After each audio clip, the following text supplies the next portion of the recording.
Good evening, everyone. Welcome to the outgoing mayor's ceremony for Juan Garza. It's January 25th, 2021. It's about 5:35. For the record, I'm calling this meeting to order. Roll call, please.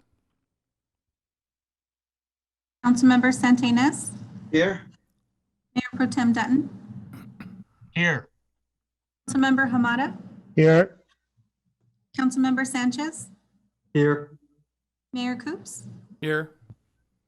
Let the record reflect that Ray Dutton doesn't have a suit on, but we'll move on past. Before we begin, please. I beg your pardon, Mayor. Yeah, he has a Does he suit got on. a suit on? Tie. Oh, it's one of those T-shirts with a painted tie. I see. Anyway, before we begin, please note that all public meetings will be recorded.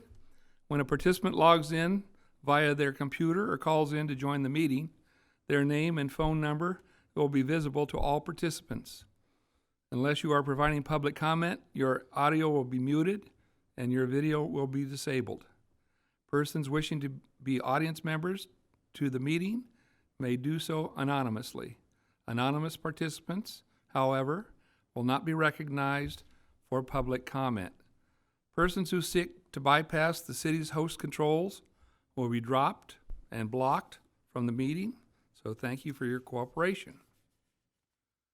Now we start with the good stuff. Hello, ladies and gentlemen, and thank you all for joining us this evening to pay tribute to our City of Bellflower outgoing mayor, Juan Garza.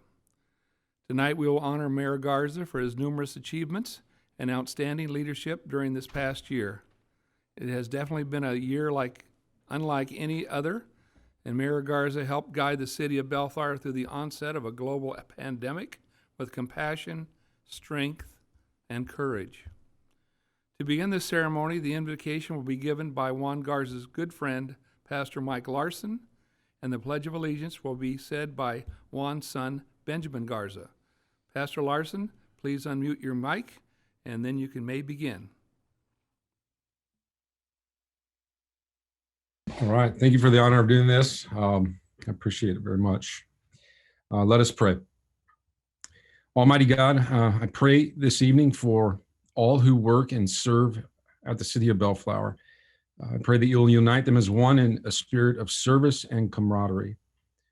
Encourage them, Lord, and grant them safety, and give them the strength for their labors and wisdom equal to every task. As we celebrate our outgoing mayor, I especially lift up my friend, my brother in the faith, and your servant, Juan Garza. When I think of this man, Lord, I think of words like humility, loyalty, duty, respect, selflessness, honor, integrity, and courage. These are the things that come to my mind. These are attributes that he would only give glory to you, God, for. As mayor, we never heard him complain as he led the city in what has to be one of the most difficult and challenging times in our history. We only heard words of encouragement, compassion, concern, and progress. For this, my Lord, we are grateful.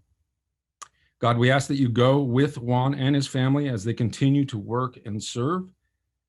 Let this new chapter be a blessing to them in every way.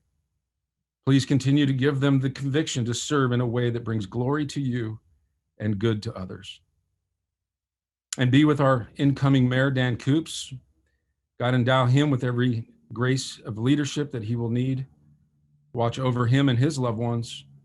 Grant him and the entire council success in every good endeavor so that they can continue the good work that Mayor Garza started and accomplished. All these things to the glory of God and to the good of the people in our beloved city. We ask these things in the name of the Father, in the name of the Son, and in the name of the Spirit. Amen. Amen.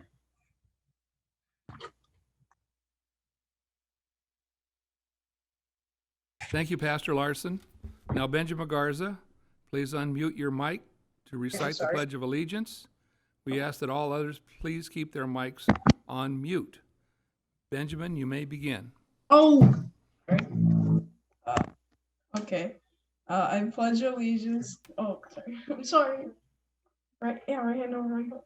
I pledge allegiance to the flag of the United States of America and to the republic for which it stands, one nation, under God, indivisible, with liberty and justice for all. Thank you, both Pastor Larson and Benjamin, for being a special part of our program this evening. I would now like to share some details about Mayor Garza's history, not only here in Bellflower, but with all of his appointments, leadership roles, and volunteering. Juan has been a part of the Bellflower community for many years. He began his service as the Parks and Recreation Commissioner in 2013 for a short time, and then moved to the Planning Commission from 2013 to 2016. While on the Planning Commission, he serves as the Vice Chair of the Town Center Design Review Committee. Juan was appointed to serve on the City Council in June of 2016 to fill a vacancy on the dais, and then was elected as a City Council member in 2017. Since then, he has served as Mayor Pro Tem in 2018-19 and was also a member of the City Charter Committee. Most recently, he served as mayor 2019 to 2020. Juan's history in public service does not end there. He is also the past president of the League of California Cities. He's the division delegate of the League of California Cities Statewide Policy Committee on Revenue and Taxation, a member and delegate of the California Debt Investment Advisory Commission, a legislative committee member and delegate for California Contract Cities Association. Juan also an alternate delegate to the Los Angeles County City Selection Committee, an alternate delegate for the Southern California Association of Governments, and a primary delegate to the sanitation districts of Los Angeles County, numbers 2, 3, and 18. And one thing that I didn't see here, and I know you did, Juan, was when you helped select those that would serve at our service academies for our military. And that needs to be recognized because that was really an honor to be able to choose with that kind of background that you have in the military. As previously mentioned, Juan was elected to the City Council in 2017, where he has served as a council member, Mayor Pro Tem, and most recently as the mayor, navigating our community through unprecedented times.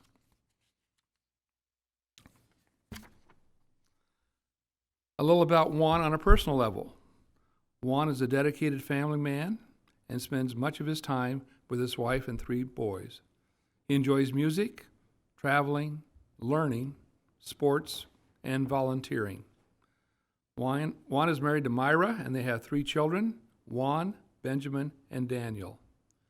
We know Juan's family was extremely proud of him in his role as mayor of Bellflower, and we definitely want to thank each and one of you, especially Myra, for supporting his efforts over the past year. Thank you all. As mayor, Juan had a task unlike any other Bellflower mayor since our incorporation. When Juan began his term as mayor in December 2019, he said that 2020 would be a year unlike any other. Leading the city of Bellflower through the onset of the forthcoming global COVID-19 pandemic was certainly not what he had in mind. Although there have been difficult times, it goes without saying that Juan has done an exceptional job. He's taken the initiative on all fronts, including with the state, the county, and here locally. Some of his many accomplishments that Mayor Garza completed or was part of over the last year include the following: opening the New Hope Homeless Shelter, hosting the 26th Annual Bravo Awards along with actor Danny Trejo and NBC's Alicia Del Valle. Prior to the pandemic, Juan assisted with many Bellflower business grand openings. Juan had the difficult task of announcing to the Bellflower community the city of Bellflower had established a state of emergency due to the COVID-19 pandemic.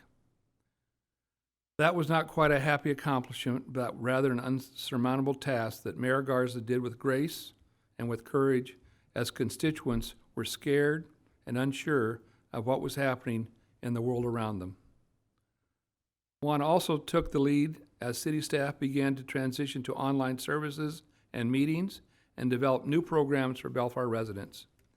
He hosted socially distanced photo opportunities of the new parking structure, of the New Hope homeless shelter, and multiple community murals. More recently, Juan led the dedication of our newly renovated Veterans Memorial, which was a special moment for him, seeing as he had previously served our country. There were countless letters, resolutions, and emails sent on the city's behalf to advocate for Bellflower residents.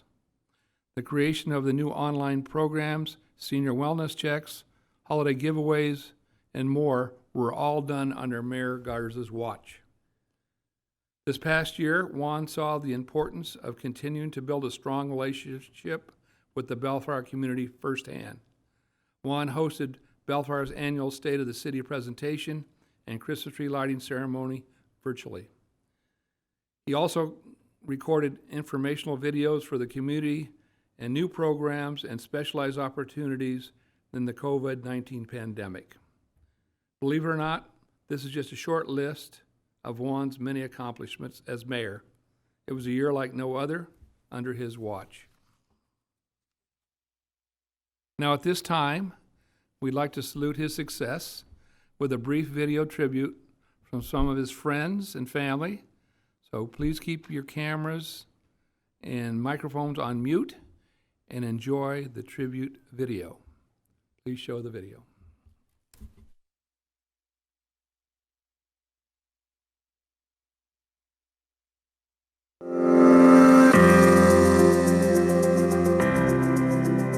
Hey Juan, it's a pleasure to be able to speak to you this evening about the great year you've had as our mayor. And the leadership that you've shown us is not just in the city of Bellflower, it's beyond our city's borders. And one of the things that you brought to our council and to our city as a mayor is the ability to have all the relationships that you had beyond in the different cities, where you're able to talk to so many people about things going on in the area, and you knew it on a one-for-one basis. I mean, Mayor Garcetti is your buddy. You're able to talk and be the president of the League of Cities. You gave that great presentation in Sacramento last year for contract cities. I personally, and I know the rest of the council is proud of all your accomplishments, not only here in the city, but in the greater area, which has been excellent. The relationship that you established with Judge Carter was certainly beneficial to the point where we were able to get going on our homeless shelter. And again, that's something you were bringing to the table that no one else had ever done before. And I think that will be one of the legacy items that we'll talk about in the future, that you were the beginning of that endeavor. The public affairs that you've done throughout the area of promoting Bellflower and making Bellflower known as a great city and a city that's coming back strong is something that I'll never forget.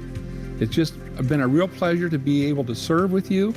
And I'm reflective of the time when you came to my store 8 years ago and we talked about you wanting to serve in a capacity as one of the commissioners. And that all worked out to the point where you became our mayor. And I'm really proud of the fact that it all worked out so well. So Myra, your sons, yourself, congratulations. And I know we haven't heard the last of you. Stay close, keep informed. Thank you very much. Juan, what a ride it was 2020. But I'd really like to say thank you, and there wasn't a better person that could be at the helm of the city when COVID hit. You did an excellent job. You were there for the city, you were there for staff, you were there for your colleagues. You didn't miss anything. Your expertise in conducting meetings was nothing but great. You did a very good job of running the show. I want to congratulate you and your wife, only because we really know she was the backbone of the mayorship, just like mine was. You did an excellent job. You couldn't have done it better. Living in this plexiglass bubble that we have, kudos to you. And I'd like to just say one more thing, that you did the best you could with what we had, and it was great. Thanks again, Mayor Garza. You're awesome. Okay, well, Brother Juan, okay, what a year 2020. First, it started with just again, some bit of quietness, and then you could hear the leaves rustling, but pow, then that storm of the pandemic. Gloom and Zoom were upon us. But again, you did not get the signal, again, 1 by land, 2 by sea, but you were the right person to be mayor. You led our community with honesty and integrity and competence, inspiration, and also that true compassion and passion for service. Again, sir, I want to thank you for your service. Juan, you sought opportunities, and I know you tapped into your network, and you have some kind of connections. Because, again, there were great challenges and some very bold decisions to make. And, again, you took them in stride, and you were always there to help guide us through the, again, situations, because we were always thinking about doing the right thing. So I know you're not going to be slowing down, Juan, and I know you're going to get back into the thick of things. And I just want to say, take care, my friend. Let's see, God bless the Garza family. And I will see you around Bellflower, because we all love Bellflower. All right? Thank you, Juan. Hey, Juan. I just want to wish you congratulations on your ending of your term here as mayor of the city of Bellflower. You're an amazing role model for our community. I want to thank you and your family for your dedication and public service to the city of Bellflower. You're a great friend, great leader, and a great mentor. Keep up the great work. Thank you. Hi, Juan. Congratulations and thank you for your service as the mayor of the city of Bellflower for the years 2020. It's been a wonderful year. Although when we started the year, you were off to a great start, but pandemic hit. And I know that no one saw it coming. But in spite of that, you persevered, you led the city to new heights. We have a lot of accomplishments together. And I just can name a few. The New Hope Temporary Shelter Services, the parking structure, and the Veterans Memorial. These are just examples of the results of your steadfast leadership. In your leadership with the Los Angeles Division of the League of California Cities, put the city of Bellflower on the map. And the League of California Cities became a force to be reckoned with in Sacramento on behalf of the cities in California. Although your service in the city council is, I would say, relatively short, I think it's about 4.5 years, but you left an indelible mark in the city of Bellflower because of your leadership and all the accomplishments that came along with it. As you move forward with your next chapter of your life, I know that the future is so bright. Your public life, your public service life, there's so much potential in it. And I know that you're going to be a great leader. So whatever you do, I know that you will be very successful. And my friend, don't forget, I'll be there for you. So thank you again for your service, and congratulations to you, to Myra, and your children. Juan, I wanted to congratulate you on all that you have accomplished this past year as the mayor of the city of Bellflower. 2020 was certainly not an easy year to assume the role, but you have gone above and beyond navigating the city through the COVID-19 pandemic and its challenges, while still improving the quality of life for your local residents through additions like the city's Veterans Memorial and Library Garden. Most importantly, your city became a model when you showed the leadership in opening your city's New Hope Shelter, one of the first full-service shelters in our gateway cities for our homeless neighbors. Thank you for your service to the city of Bellflower, and congratulations on a successful term as mayor. I look forward to continuing to work with you and the entire Bellflower City Council in the year ahead. Mayor Garza, happy 2021. Captain David Sprengel here from Lakewood Sheriff Station. Juan, when we signed on this year, I don't think either of us knew what was coming. The issues we have tackled definitely did not come in the handbook. From COVID, protests, civil unrest, to sustainability and growth in the city, quality of life issues, crime, and the homeless. You were fearless and tireless in your leadership and hands-on approach to dealing with anything which came your way. I was proud to be along for the ride and truly believe your efforts made a difference in the city. On behalf of our Sheriff, Alex Villanueva, the many proud men and women serving Lakewood Sheriff Station, especially the city of Bellflower, I would like to say thank you for your steadfast support of our personnel and mission to protect life and property. Your efforts and leadership in the area of assisting the homeless population in the city was tremendous and saw great success and positive steps forward. We at Lakewood Station wish you success in all your endeavors and congratulate you in helping continue to grow and build Bellflower into the great city it is known to be. Thank you for your service, leadership to the city of Bellflower and our great country as a veteran. May God bless you, your family, and the great city of Bellflower, my friend. We are thankful for everything you've done for us. Good luck. As the new year begins, the distinguished role of Mayor Juan Garza comes to an end. On behalf of the Los Angeles County Fire Department, I want to express my sincerest thank you to Mayor Juan Garza and the City Council. It is very clear that you love the city of Bellflower, you are committed to your roles and responsibilities, you have sacrificed a lot in service of this community, you do what you believe is right, individually and as a group. You have protected the city and made it better. We only get so many days in this life to make a difference. The fact that you have given so many of yours is remarkable and inspiring.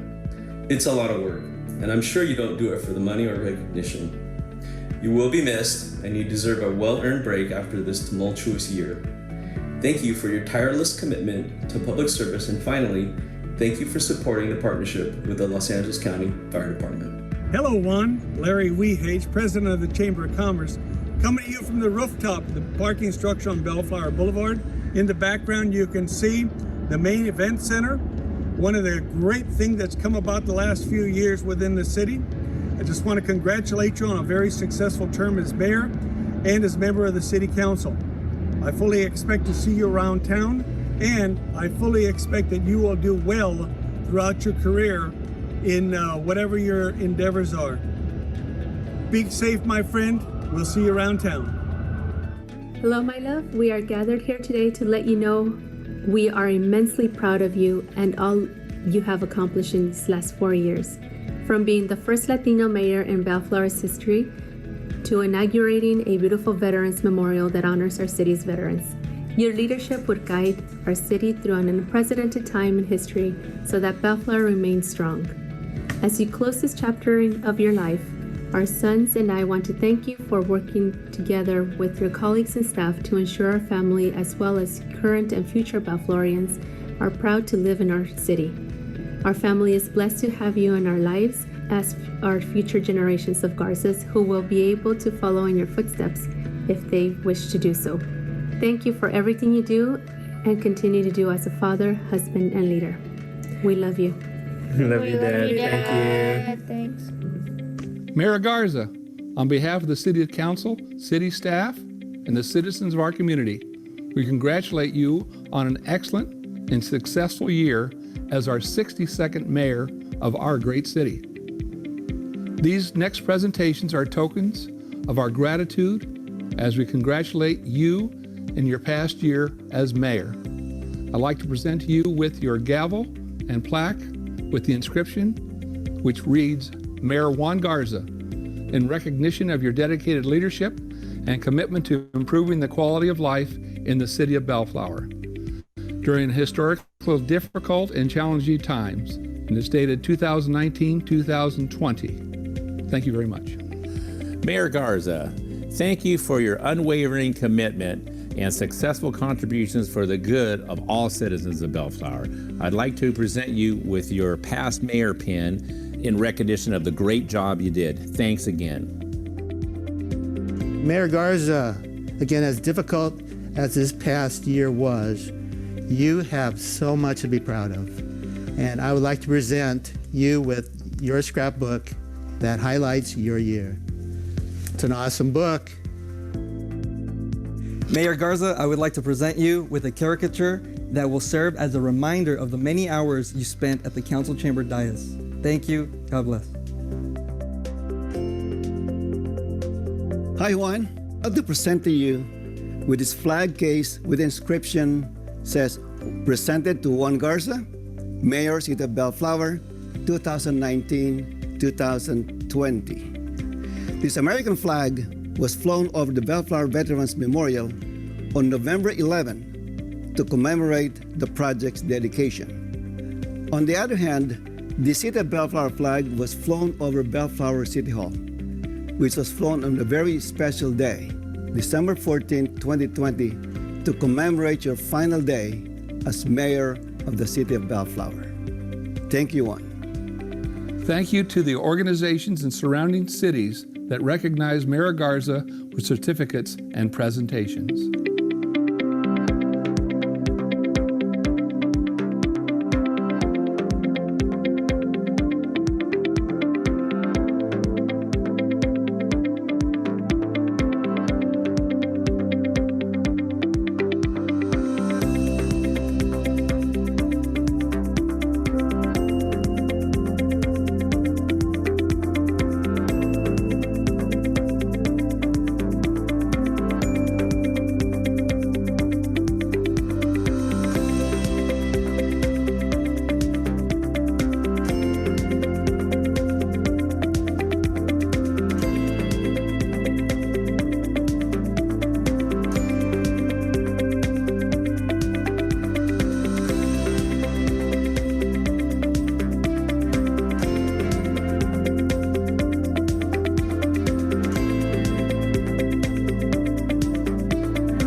What a year you had as mayor, Juan.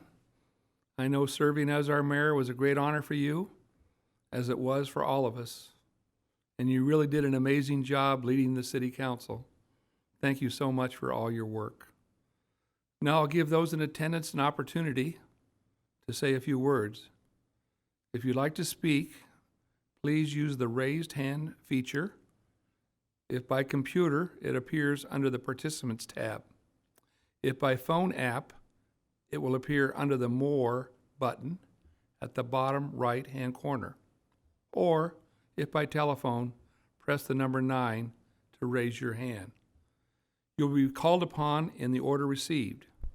You can then unmute your microphone so you can provide your comments. Deputy City Clerk, is there anyone that would like to make any comments? Mayor, I'll give the public a moment just to utilize the feature.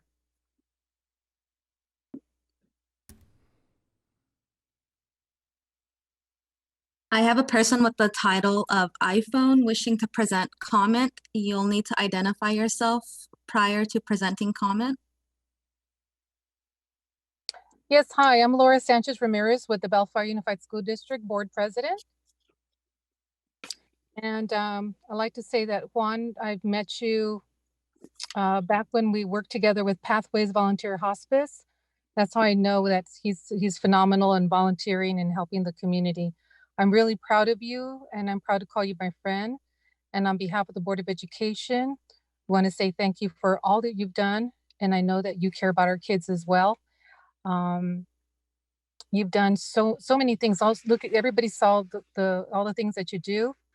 And so hard to say everything that I would like to say because there's just so much that you are so dedicated, you care, and I'm also proud to call you my friend. And being a veteran, and now my son is a vet, and you give me good advice. That's the type of person you are, caring, and you're willing to listen, and I know you're still going to continue to do that. So on behalf of the Board of Education, we're really proud, and I'm so glad that you were mayor, because we're phenomenal, and I know you're still going to do great things.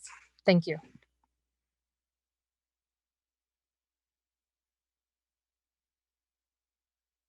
I see a raised hand for Brenda Olmos. You may go ahead.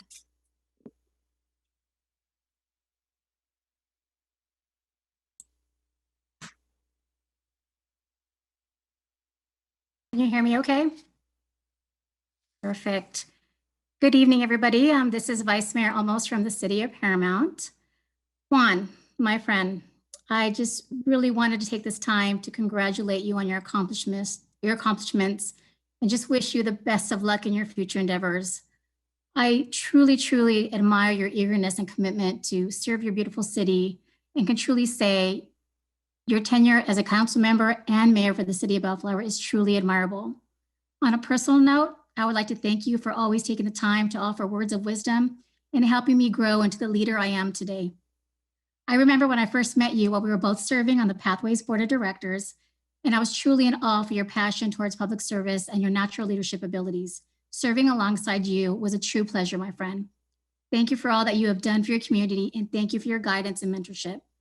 As this chapter in your life ends, I cannot wait to see what your future holds. Thank you for your time.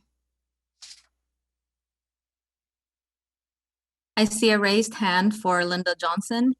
You may go ahead, Ms. Johnson.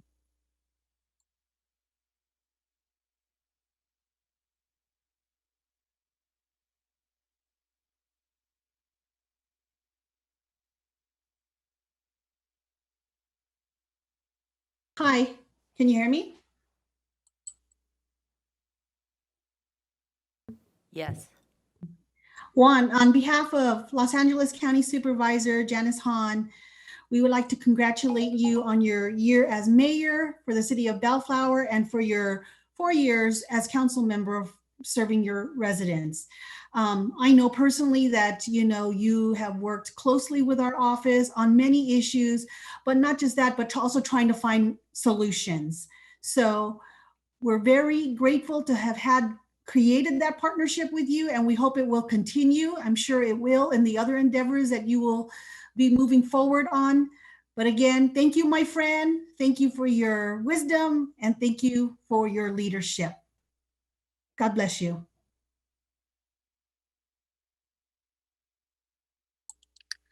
I see a raised hand for James Cody Berkey.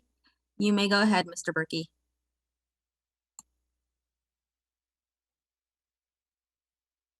All right, can you hear me? Yes. All right, this is James Cody Berkey, president of the Board of Cerritos College and Bellflower resident. Juan, congrats on such a strong year. Doubtlessly, a year like this is the reason why cities need strong leadership like that you provided. As a friend, Bellflower constituent, and the president of the Board of Trustees at Cerritos, I want to thank you for your tireless work this year and the years before it and the years to come. On top of everything else, I want to acknowledge the significance to our students in seeing you do so well this year as mayor. You're Bellflower's first Latino mayor, as well as being a veteran, and having a role model like you is extraordinarily meaningful to so many of our 22,000 plus students, the vast majority of which have Latino backgrounds and also many, many veterans. So we are excited for your continued leadership in our community for the years to come. And we're so lucky to have you as a leader in our city. So God bless Bellflower, and go Falcons.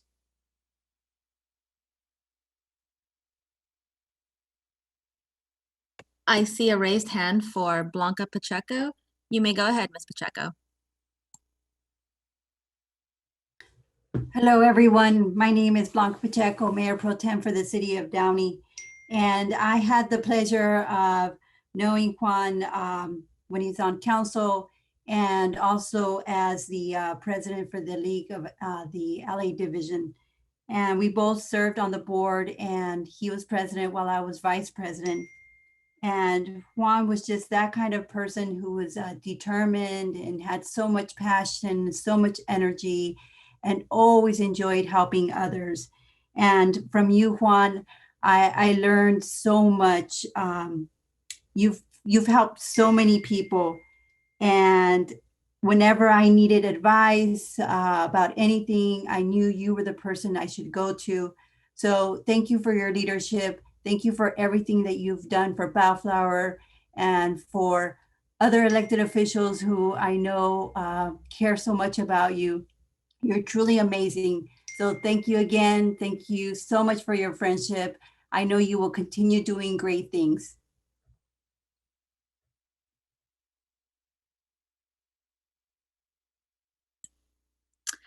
I see a raised hand for Aurelia Robolo. You may go ahead, Mr. Bolo. Thank you. Good evening, everyone. My name is Aurelia Rebollo, Vice Mayor for the City of Commerce. Juan, I just want to say gracias for your exemplary leadership, your dedication, not only to Bellflower, but to the region. You've been a great example to Latino leaders and an amazing ally to women leaders. Thank you for your continued work to enhance the quality of life for cities like mine. So felicidades, gracias, Dios te bendiga siempre. Thank you so much.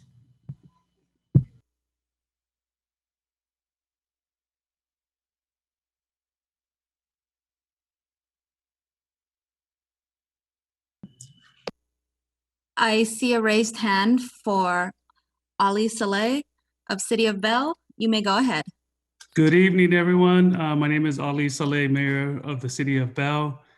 Hermano Juan, you're awesome, man. Congratulations on a great year. I was listening to your current mayor, the pastor, of all the great things that they said about you, and they couldn't have said it better.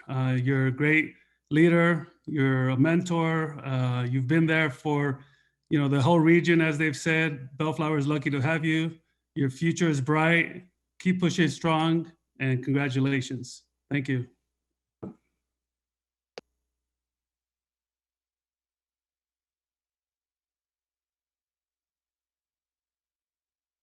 Mayor, I'm not seeing any further raised hands at this time. Oh, I'm sorry, Mayor. I have a Gustavo Camacho wishing to present comment. You may go ahead. Yes, good evening, everyone. Just wanted to concur with everyone that has mentioned this great individual, Mr. Juan. The presentation that I saw definitely was a great one, a great illustration of who you are as a leader for your community, what examples you set, the standards you have set in your city. And many of us have had the opportunity to work with you, not necessarily directly in your city and all your great projects you work with, but just in the region as a whole. We've worked on many projects, from your involvement with the League of Cities and the involvement with California Contract Cities. The region in itself appreciates your leadership, what you have brought to the table, from dealing with housing issues, economic development. You have truly made an impact, not only in the region, but to new council members and old council members alike, because you are definitely an example of what it is to be a public servant. So I appreciate you and your friendship, and thank you for everything you have done.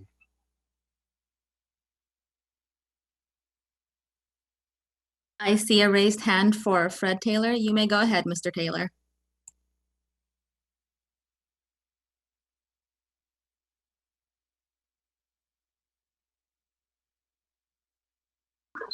Thank you very much. I would like to thank Juan for everything he's done for the community and for his involvement in our local social media issues that have been raised by community members, and also for being my friend.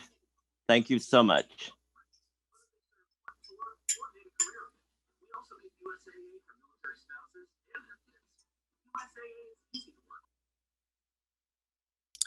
I see a raised hand for David Perry. You may go ahead, Mr. Perry.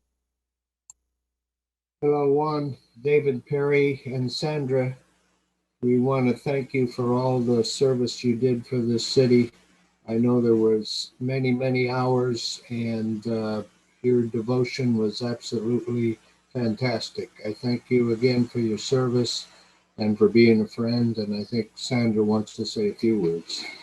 Juan, thank you very much. During the most hard years that we ever had here in America, I remember you putting together a plan and keep us updated in the beginning of the pandemic. And I remember everybody were just looking for the update because we were all lost. We, like my generation, I don't think we ever experienced something like that, my daughter and everybody else.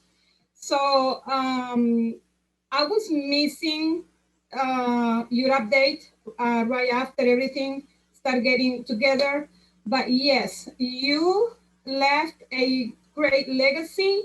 You are one of the few people that I will ever remember. And I want to say thank you for your friendship. And I'm going to see you sometime, my friend, here in our beautiful city.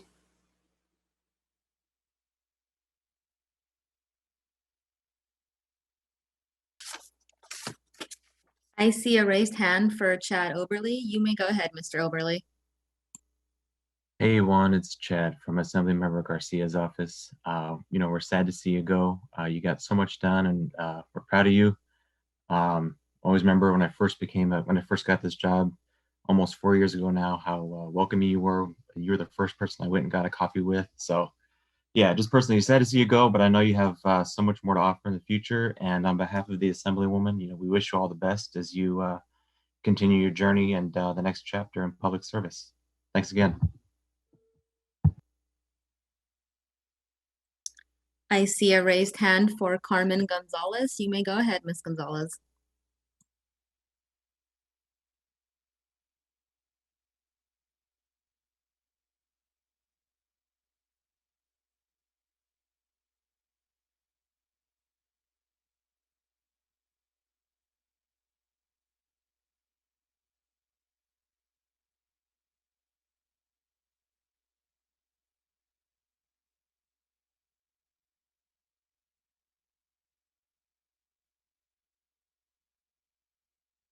Ms. Gonzalez, you may go ahead.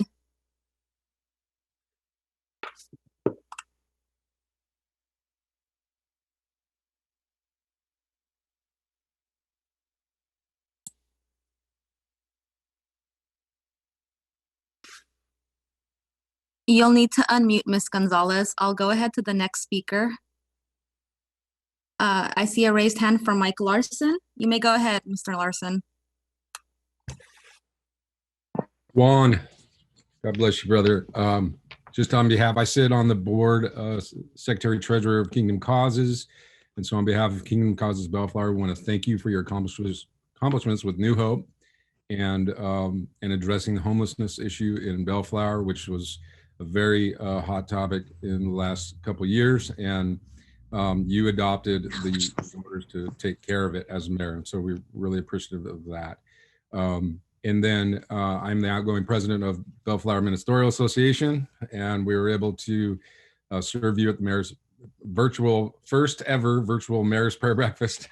And sadly, the food was not good because it didn't exist. But just thank you, man, for everything that you've done. For the city and for those causes.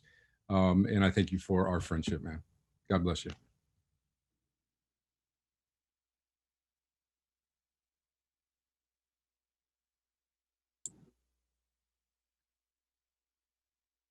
Ms. Gonzalez, have you been able to unmute? Yes, hello everyone. This is Carmen Gonzalez, Kaiser Permanente Public Affairs. Just to congratulate Juan on a great job. Wish you the best. Blessings to you and family. Thank you.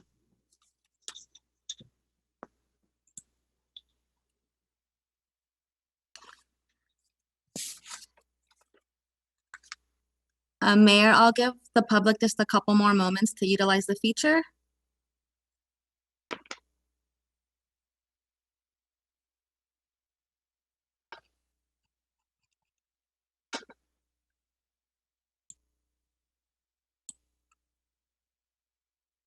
I'm not seeing any further raised hands. Thank you for conducting that part of our meeting. You know, Juan, as I look at the gifts that was presented by the city council to you, the one that really ran chills up my spine were the flags that were flown over City Hall on your last day and on the Veterans Memorial on the day we dedicated. Those were really had an impact on me. And anyway, moving on. Thank you for your comments. Juan, would you like to make any comments at this time? You have the floor. Thank you, Mr. Mayor. I appreciate the opportunity and the time and just the love. So to you and the city council and to all our guests and my friends that are joining us this evening, thank you. It means a great deal that, considering the times that we live in and how crazy things are, that you would come here and be with us this evening. So thank you. I want to thank Pastor Mike and my son Benjamin for their big portions in today's in this evening's event, and it means a lot. Thank you so much, Pastor, and thanks so much to Ben for doing that. In 2020, I did say when we started this year that 2020 was going to be a year like any other. I said that not only on the council, but I actually said it with League when I became president of that. And boy, this is not what I had in mind when we started 2020. Anybody would have said that we would have had a pandemic, a period of absolute and merited social activism, along with economic challenges that were really unprecedented for any of us, and to have them happen literally in such a short time frame, it would have been a script that I think Hollywood itself couldn't have made up. But I think what this year showed was that, despite the fact that I was mayor, is the reality is that it really takes community, and that's what I learned from 2020, that it takes all of us to pull through. And so while I was mayor, at the end of the day, I'm just one person, right? It was really all of us pulling together to get our city through, and just being positive and just knowing that we're all rowing in the same direction. And so 2020 was definitely something else. Just again, another reminder that we're all in this together. With our state of the city in the three terms of resilience, community, and progression, they really, in my mind, those words really captured our community in 2020. With really with resilience, our community just kept being unified, despite the national climate that we were in, despite the challenges that we were going through. What I saw in our community was that we were looking for ways to help each other rather than focusing on our differences, and that resilience to continue to be Bellflower and not let it disintegrate was really something of tremendous pride for me as mayor during 2020.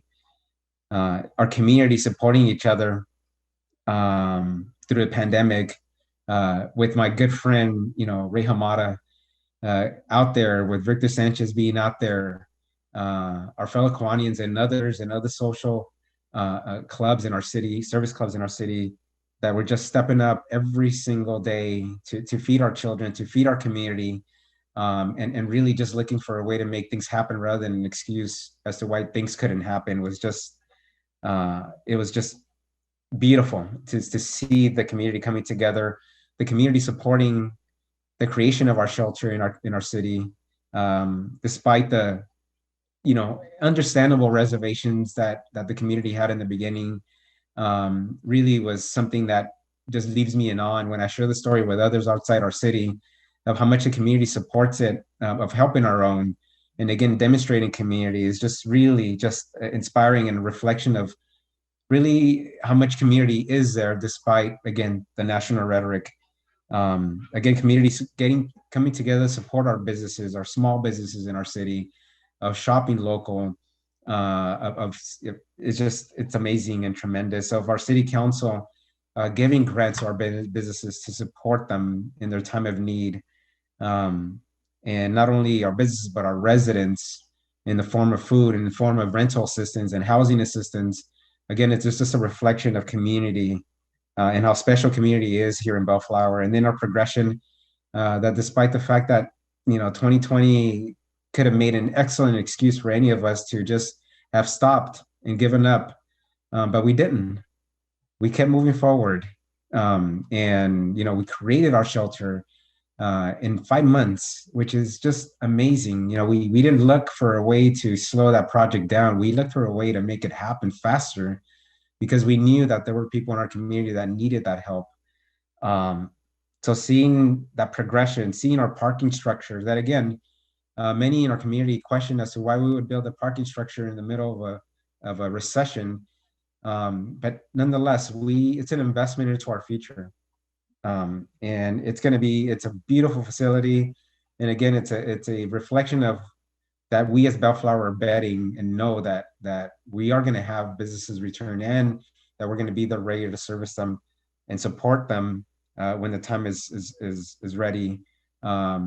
Beautifying our city in the form of our public arts murals, something that again, it really isn't that common, especially during a pandemic, but showing the vibrant colors, showing a different story through our public arts and making them happen during that year of 2020. Again, was just amazing. And so many people to thank with that. Our stormwater capture project, and our staff, especially Bernie, are just continuing to progress on that project of having people continuing to be employed, which is what we needed in 2020. And all these projects in cohesion, repaving our streets, having our bus shelters being put together under the leadership of Len, our Veterans Memorial, again, at the leadership of PJ, our Director of Parks and Rec, and Len in great part in putting it all together. And again, keeping people busy, keeping people employed from our community. Again, it's just a reflection of that progression continued despite the challenges of 2020. So I just couldn't thank our so many people to thank. First of all, my city council colleagues. Dan, I still remember the day when you called me. I still remember it. I was actually working at EKA when I got your call that I was interested in serving on our water commission, and you invited me to come to your shop. And as we all know, we all come to your shop. And man, what I thought was going to be half an hour was 3 hours of a good chat, good laughs, getting to know each other. And I still remember what you told me at the end of that meeting, which is, I'd love to work with you, and I have plans for you. I remember that vividly, and boy, did you have them. I just couldn't thank you enough, my friend, for just the trust and the love, and just having trusted me when you didn't know me in the beginning. To Ray Dutton, just your wisdom and your story of rags to riches, and just being a dedicated servant and a friend, and you and your family and Don. And I still remember when I met you in my neighbor's house. There was a party going on, and I remember having a great conversation with you, and Myra was there, my wife, and we struck it really nicely. And I just couldn't thank you for just entrusting me with putting me on the planning commission and continuing to be a great mentor to me. So thank you. To Ray Hamada, you are the reason why I'm a Kawanian, proud Kawanian, as there's many Kawanians here in this Zoom right now joining us. And just your dedication to the public, and just being a tremendous humanitarian and an example of really just how to be a good human being. It's something that I think we need more of. And so just, again, a sincere and deep thanks for your love and your friendship and your wisdom, and just putting me under your wing. Victor Sanchez, great brother. In the beginning, we had an interesting start to our relationship. when you and I went to be on the city council together. And I still remember our coffee that we had at Starbucks, where you frankly could have gone a different way, but yet you trusted me. And I just couldn't be any more proud to really call you your brother, and to just have this great, just being just so grateful the fact that you are on our city council now, that you're a leader in our city. And this is just the beginning, my friend. So keep it up, and thank you for serving our community and just being really a great community resource. The community loves you, and we know why, and there's just so many great things in store for you. So thank you, my friend. To Sonny, again, every single time that I sought that different opinion, I knew that with Sonny I was going to get it, and even if it meant he didn't agree with me, I appreciated the council, and because I knew it was coming from a good place. And my friend, you have no idea how much I respect you and appreciate you, and just being a true example of serving our community in so many ways. And so it just a deep and sincere thank you for everything you've done for me, especially in 2020. I'd be remiss if I didn't mention 3 good mentors that have been leaders here in Bellflower. To Ron Schnabeleger, when we were going through our many spirited discussions during cannabis, Ron was absolutely a guiding force of stability for us. And he was, again, the right mayor at the right time. But not only that, just his love for Bellflower, his family's love for Bellflower and the roots. And it's just something that I've always appreciated. So to Ron, God bless you, sir, up in heaven. And thanks for looking down on Bellflower and me and my family for just protecting us. To Scott Larson, again, I wouldn't be here without Scott, and the much wisdom that he's shown our community, his service to our city for all these years, and just the great love that he has for Bellflower. And again, I would not be here without Scott Larson. So to Scott, thank you for trusting me, sir, for letting me serve a portion of your time that you earned to be on the city council, and again, for trusting me with your seat on the council. So again, thank you. And then last but not least, to our good friend, Randy Baumgars, and all his years on the city council and in Bellflower, not only in our city, but also in our district, in our school district, and just the strength of the man, and the love and the care and the wisdom, and just a great humanitarian. I've gotten to serve with him on pathways, and I just couldn't have been more guided by a true professional, more of a true professional than Mayor Baumgart. So again, thank you to him. To our city staff, Jeff Stewart, just a great mentor. Everything that I needed, I knew I could get that guidance from Jeff in terms of the right approach, and I'm truly blessed to have been able to have worked with Jeff and all his years that he has in service to cities. And so I was lucky to have him. Bellflower's lucky to have him, and again, a true honor to have worked with Jeff, and all our city staff, every single director that has been with the city, that is with the city. Every single time that there was something needed, our staff always sought a way to make things happen, not a way or a reason why things shouldn't happen.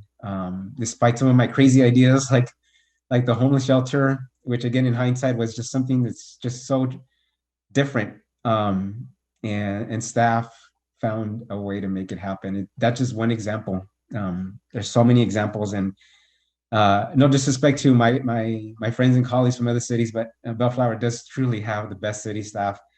And I've worked with my fair share, and I just couldn't be proud of our staff for everything they do every single day. And again, the progress that we had in our city, that the resiliency that we had in 2020, again, it wouldn't be possible without our city staff. So a deep and sincere thanks to every single one of them, to our community, for the trust during 2020. Again, we didn't know where things were going. We didn't know how deadly this disease was. We didn't know if we were going to experience the type of unrest that other communities were experiencing during 2020. We didn't know, what was going to happen with people having food insecurity and housing insecurity. There's no guidebook, there's no rule book that says this is, break in case of glass and this is what you do in these situations.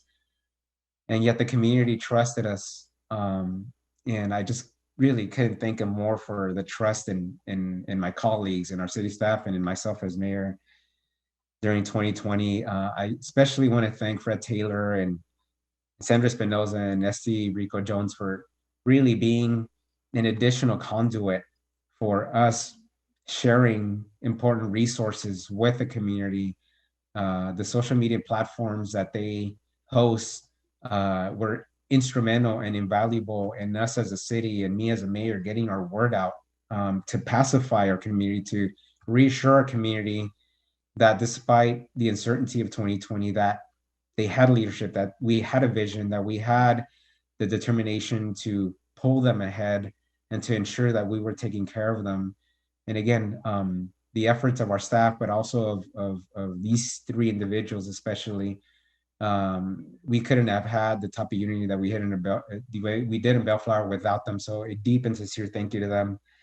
I want to thank really our business community.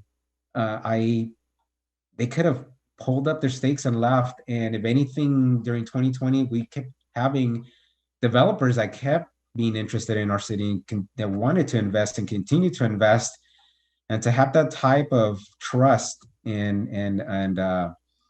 to have that type of assurance that Bellflower is a solid bet for them and their investment, and the fact that they did come to our city not only before 2020 but during 2020, and there's still coming, I think is a reflection of that our city is going in the right direction. So to them, thank you for having that trust in our city. I am confident that that your risk is going to be rewarded very handsomely in Bellflower, and our community thanks you for being here. And I want to thank, last but not least, my family, my wife, my sons, my mom, my cousins, my sister, my brother. I would not be here without them. As we all know, to my friends that are joining us, it takes a lot of time to serve. But yet we don't complain, right? We know what we get into. But at the end of the day, our family serves with us. My wife is amazing, and she definitely filled in for a lot of roles that I should have had as a father, as a man of the family, while I was serving our community. So to my wife, Myra, I just, you're amazing. And to my sons for sacrificing really so much time that I could have been with them while I serve our community. So, to them, a deep and sincere thank you for supporting me and supporting Bellflower by extension. I want to thank Victor Sanchez for trusting me to serve on the Planning Commission. So I go back to the Planning Commission very proudly. And, I was surprised when he asked me to continue serving. It definitely came out of left field. But I'm really grateful and thankful for that, because I love our community and I love our city. And one thing I've learned over my time on the city council is that I love public service and I love public policy. And so I think I'm still a little young here, and I still think that I have a lot to give back. And so I'm going to continue to give back. And so Victor, Councilmember Sanchez, thank you for entrusting me, sir, to serve as your representative on the Planning Commission. So I'm looking forward to continuing to work in our city, with our city, for our city, with my fellow Planning Commissioners. I want to thank the City Council and staff for their kind gifts. Rest assured, I did get the gifts here. They're all here in front of me. I have not opened them up, PJ, per my promise, but I will after this. And on top of that, I do want to thank, and I'm going to reach here right quick. I do want to thank staff.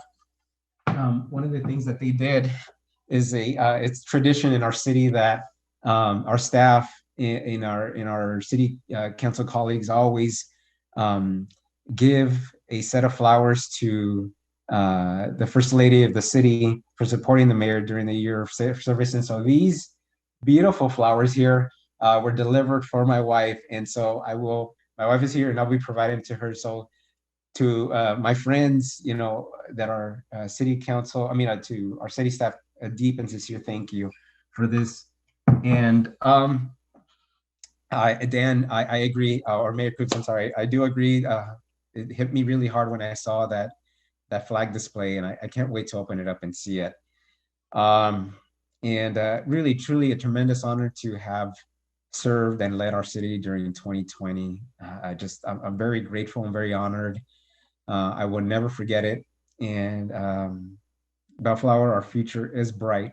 I think when we focus on our similarities rather than our differences, which Bellflower has, we get the unity that we have. And so I just couldn't be prouder of our city and our community and our city staff. And so again, a deep and sincere thank you. And Mr. Mayor, go Bellflower. Thank you, everyone. Thank you, Juan. And congratulations again on your historical year as mayor. The outgoing mayor ceremony will now conclude, and the regular meeting of the City Council reconvene at 7 p.m. The virtual meeting will remain open during the recess. However, participants will be placed in the virtual waiting room during this time. You will be readmitted into the meeting at 7 p.m. Thank you all for joining us, and have a good evening.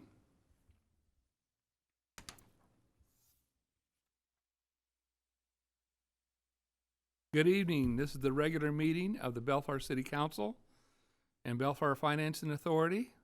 It's Monday, January 25th, 2021 at 7:01 in the evening. Madam City Clerk, we are reconvening the meeting of the Bellflower City Council and Bellflower Financing Authority. The invocation and pledge were completed as part of the outgoing mayor ceremony for former Mayor Juan Garza. Before we begin, please note that all public meetings will be recorded. When a participant logs on via their computer or calls in to join the meeting, their name and/or phone number will be visible to all participants. Unless you are providing public comment, your audio will be muted and your video will be disabled. Persons wishing to be audience members to the meeting may do so anonymously.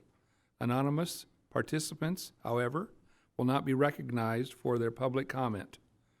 Persons who seek to bypass the city's host controls will be dropped and blocked from the meeting. Thank you for your cooperation.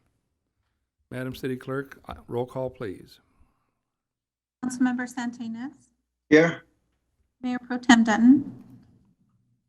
Here. Councilmember Hamada. Here. Councilmember Sanchez. Here. Mayor Coops. Mayor Coops. Here. All right, we're going to have a presentation this evening that recognizes January 24th through 30th, 2021 as School Choice Week. I'll read the proclamation. Whereas all children in the city of Bellflower should have access to the highest quality education possible. And whereas the city of Bellflower recognizes the important role that an effective education plays in preparing all students in the city of Bellflower to be successful adults. And whereas quality education is critically important to the economic vitality of the city of Bellflower. And whereas the city of Bellflower is home to a multitude of high-quality public and non-public schools from which parents can choose for their children, in addition to families who educate their children in their home. And whereas educational variety not only helps to diversify our community and our economy, but also enhances the vibrancy of our community. And whereas the city of Bellflower has many high-quality teaching professionals in all types of school settings who are committed to educating our children.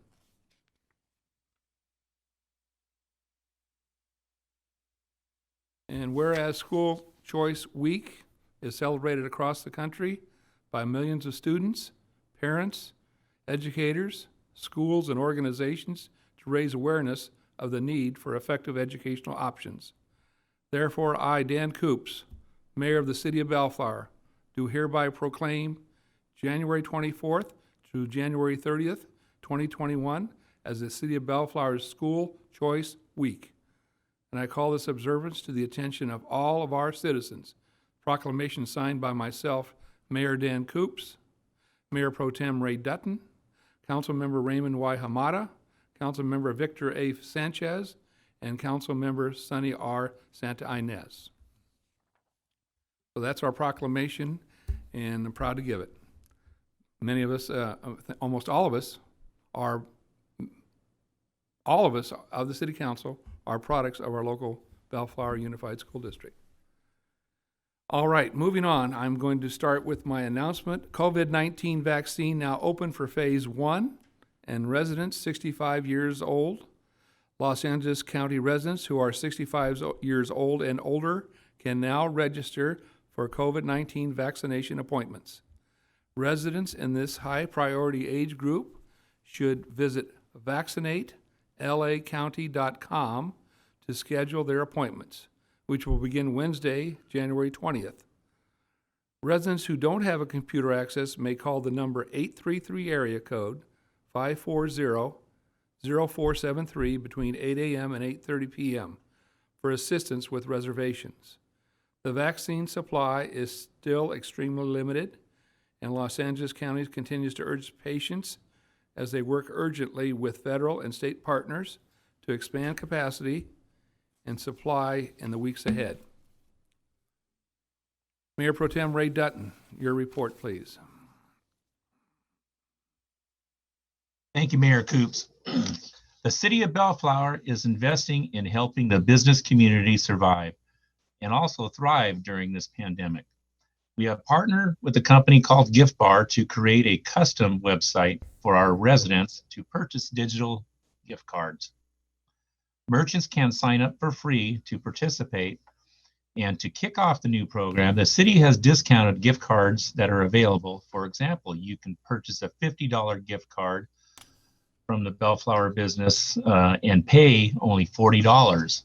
Likewise for $100 and pay only, $90 for it. These digital gift cards can be purchased at buybellflower.com, and you can add a selfie video message to the recipient, and off it goes. Virtual shopping is on its way to go this time for a year. For more information, visit bellflower.org. Thank you, Mayor. Thank you, Mr. Dutton. Sonny Sanyanez, Thank you, Mayor. The City of Bellflower invites you to participate in the Bellflower Honors Program. This program offers an opportunity to honor past and present military personnel from Bellflower by dedicating a street pole banner. It's a very worthy program, so I invite you to participate. For more information, please contact Mike Machado at 562-804-1424, extension 2267. Thank you, Mayor. Thank you, Mr. Sanyanez. Councilmember Raymond Hamada. Yes, thank you, Mr. Mayor. Let's see, don't be scammed. And so I'm going to give you some of the 411 here. Because the COVID-19 vaccine will be free for everyone. Free's the big word there. And will be offered to different groups in phases.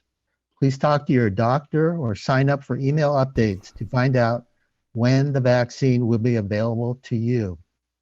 As usually happens during a crisis, misinformation is circulating about vaccines, and scammers are trying to cheat people out of their money. Don't be a victim. Make sure to visit to LA County's website to get correct information at publichealth.lacounty.gov. Okay, thank you, Mr. Mayor. Thank you, Mr. Hamada. Victor Sanchez. Yes, thank you, Mayor. As a reminder, the city's website is under construction. City staff is actively working to get the new website up and running with no glitches. That being said, we appreciate your patience. The new website includes an accessibility widget, user-friendly pages, and more. If you have questions about the website or need help, please call 562-804-1424. Thank you, Mr. Mayor.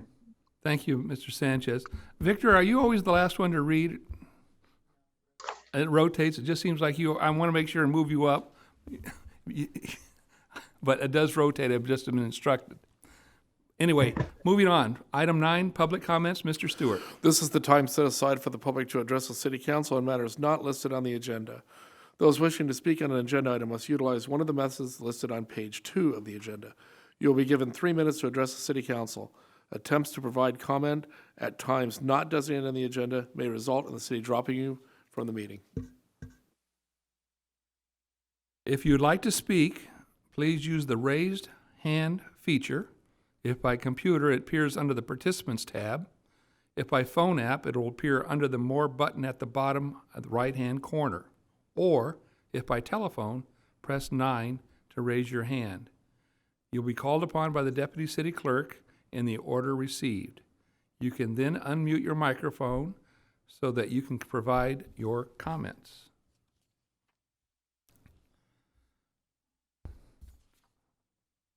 So anybody that wants to participate?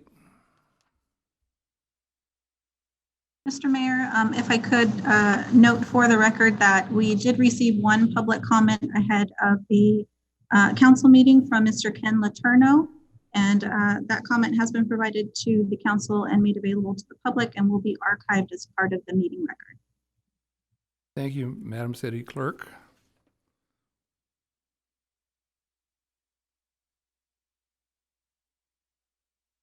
Mayor, I'll give the public just a moment to utilize the feature. Thank you. Mayor, I'm not seeing any raised hands at this moment. Oh, I'm sorry, Mayor. I have a raised hand for Heath Durbin. If you'll allow me to get the timer on the screen, you may begin, Mr. Durbin. Give me one moment.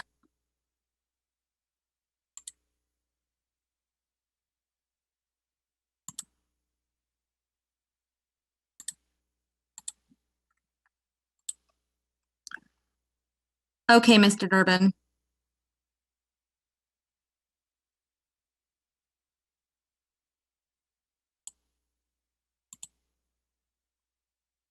You may begin, Mr. Durbin.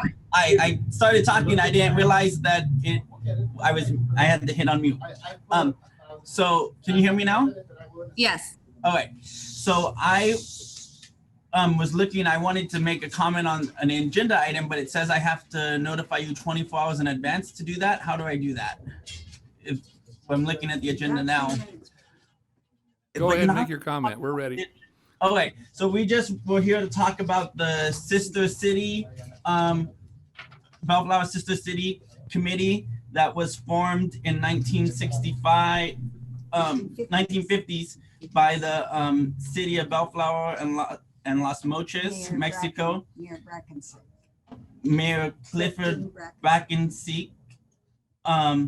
And that it's an excellent committee that the city runs, and it's something that's really important that we continue that friendship and that community activism amongst the Las Mochis, Mexico, and the city of Bellflower. And we'd like to submit this history. And we'd like to submit this. We have a PDF I would like to submit that has history of from when it was created and written by Dorothy Westrup in her position as chairperson of the committee. And so I'll email this to the clerk for the record. All right. So are you the chairman of the committee, Mr. Durbin? No, I'm not the chairman of the committee. Do you know who is? Sandra and Mr. Perry are. Okay. All right. Well, thank you for your comment. We understand they're attending. We understand that they're attending this meeting and have to make comments tonight regarding the agenda item. And I believe Dorothy Westrup and Jean Sarantine are also attending the meeting to make comment tonight. Okay, and we'll be hearing that a little later in the meeting. Perfect. Thank you.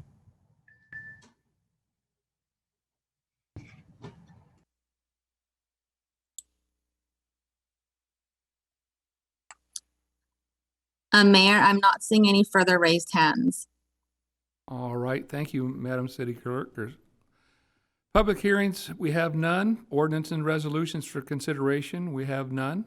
But we can move on to consideration item number 12A. Mr. Stewart. Yeah, this is the next in a series of ongoing updates that Mr. Milana, the Recreation and Parks Director, has given to the City Council regarding its actions and special events for 2021, especially related to COVID. And this is the latest and the last report that Mr. Milana said he was going to present during this current budget cycle. So what we're looking for is a presentation from Mr. Milana in a couple minutes, and then some direction from the council to proceed with his recommendations or to do something different. PJ, it's all yours. Yes.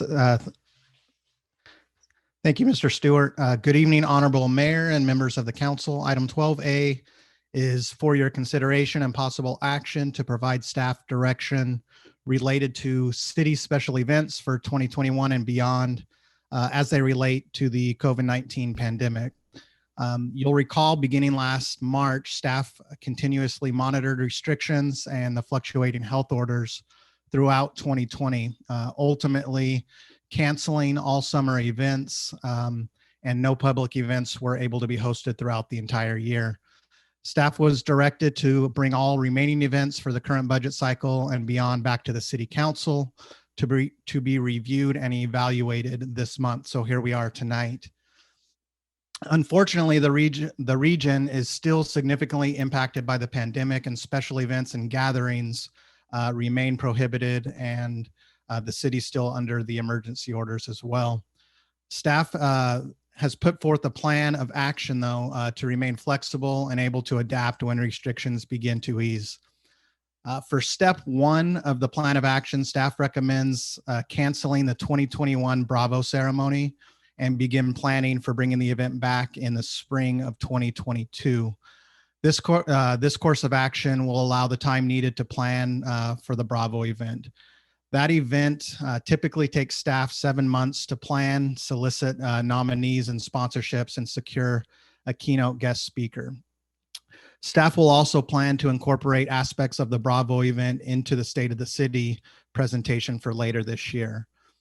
For step two of the recommended plan of action, staff is recommending that we maintain a modest budget for the remainder of the budget year through June 30th, 2021. You'll see in your staff report that staff recommends earmarking $22,675, which is approximately 25% of the city's total special event cost savings this year. Maintaining these funds in the budget will allow staff flexibility to offer a few smaller events should restrictions allow prior to July 1. And finally, for step 3 of the plan of action, staff is intending for a return of all traditional events in the upcoming budget cycle to be considered by the City Council. Over the next few weeks and months, the city will enter into the budget process, and staff will propose a full budget allocation for special events in line with the past 2-year budget cycle. Staff will continue to plan for events to return at full scale, but we will also continue to adapt all the plans as needed for scaled back or modified events within restrictions, social distancing guidelines, etc.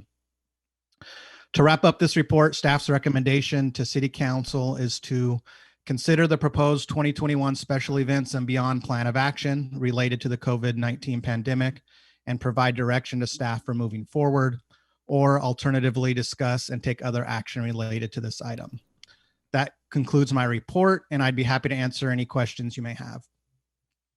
Thank you, PJ, for that great report. Let me open it up to my council colleagues. Mayor Pro Tem Dunton, have you any questions of PJ? Not at this time, Mayor. All right. Council Member Victor Sanchez, have you any questions of Mr. PJ? Thank you, Mr. Mayor. Just a comment, if I may. Thank you. First off, Director Milana, thank you for the report. I personally believe that your thought process behind this and being prepared for the fluidity that lies before us in the next few months is a good way of tackling the issue, as we saw with today's press release and as we're reducing the hold in the state with restrictions. The possibility, hopefully, of having events in April and in May, I think is very possible, hopefully, assuming everything goes well. So thank you. Great report. Appreciate it. Thank you. That's it, Mr. Mayor. Thank you, Mr. Sanchez. Councilmember Raymond Hamada. Yes, thank you, Mr. Mayor. First off, again, PJ, thank you for, again, keeping us updated on this. It's sad to hear the canceling of Bravo. That's sort of the tough one. But I do understand the situation, of course, and this challenging time has created some scheduling nightmares and so on, and connecting with people, and so it's definitely makes it a tougher we'll call it assignment. I definitely think just in case to be ready. Yes, to keep some of that money around just in case, and it's definitely good to be ready to go with the flow at whatever time. So we all wish events good luck, hopefully, and we'll look forward to them, of course. But we understand the reality of what's happening, and like I said, just being ready for the next time. So again, thank you. Thank you, Mr. Mayor. Thank you, Mr. Hamada. Councilmember Sonny Ines. Thank you, Mayor. First of all, I want to thank PJ and the Parks and Rec staff for being vigilant and being flexible, considering the times we're in. So I have just a couple of questions, PJ. First of all, as far as I'm concerned, the Bravo Awards is the premier event for the city of Bellflower. I think that's our #1 event. And to see it canceled this year, it just breaks my heart. But that's the reality. We're living in these times. So PJ, my first question is on plan #1, you're planning to bring it back in the spring. So if all things goes well, are you planning doing it sometime in February, but back to the February timeframe? No, actually, we're thinking of doing it in April or May. We would like to take this opportunity now that moving forward, as far as a scheduling logistics, it'll work better for us as a department. Right now, we have been planning for the past 5-6 years during the holiday season, and it's been a logistical nightmare. And it was actually in line with past elections when we had elections in March. So moving it to April or May will actually help us out logistically. There's no conflicts with elections or anything like that. And we would like to go spring if possible as we look towards that. Okay, all right. And so secondarily, you also mentioned that you'll try to incorporate some aspects of the Bravo event into this year's State of the City presentation. So what do you have in mind? We're looking at a more leaning towards a theme of frontline workers during this year as far as the pandemic goes. And obviously any other public safety type of events or nominations that could come forward. But we really think we're going to be able to find some nominees moving forward for frontline workers and incorporate that into a video similar to what we do for each of the Bravo nominees, but doing a video during the public safety portion of the State of the City, whether that be a virtual event this year or not, again, we don't know, but at least we'll be able to plan and be flexible with that and bringing in that aspect and rolling it into the public safety portion of the State of the City. Oh, wonderful. I'm glad to hear that, because I was kind of thinking more on just like what you mentioned, the medical workers, the first responders, the essential workers. they need to be recognized. So thank you for thinking of that. Yes, sir. And then secondly, on item number 2, I know that the drive-in movies that you guys put together last year at Sims Park, my wife and I really enjoyed that. And I know that it's not as difficult to plan, I think, compared to a small concert. I think small concert it's more challenging in terms of booking the talent. So let's say if everything is lifted, how much lead time do you need to schedule a small concert? With any of our events, we've been talking about this since last summer when we're going to be ready to move within 30 days on anything, whether that's a concert or a movie. We'll be able to move very rapidly and make it happen. Okay.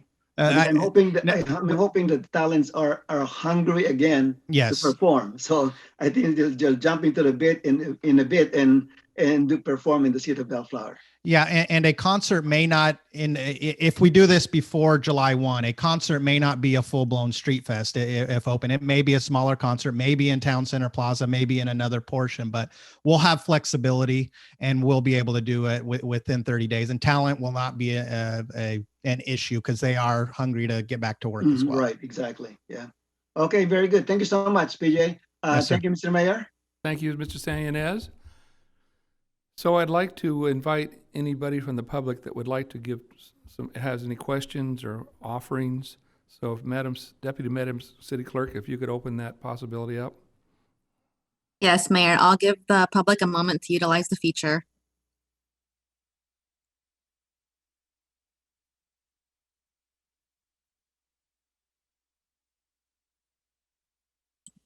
Mayor, I'm not seeing any raised hands at this time.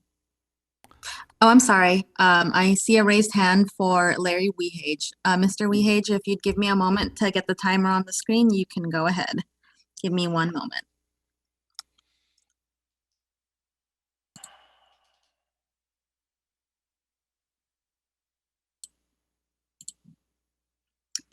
Okay, you may begin.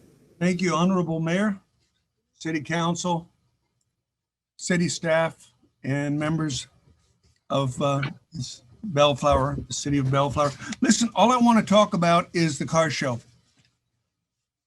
We missed 1 year, although we did have some couple of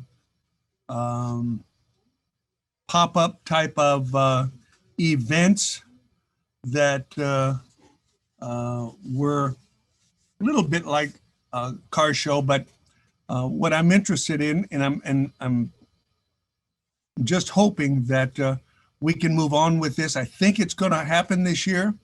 I've got people waiting in line to become participants in the event.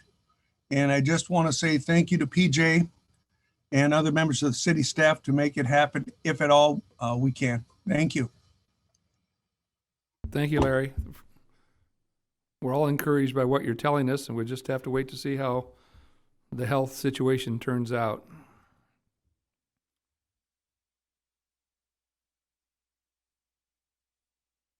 Mayor, I'm seeing no further hands at this time. All right. Thank you for doing that for us. So my council colleagues, would someone like to make a motion as to what PJ is presenting? Yeah, Mayor, Councilmember Dunton here. I would propose that we go with staff's recommendations. Second.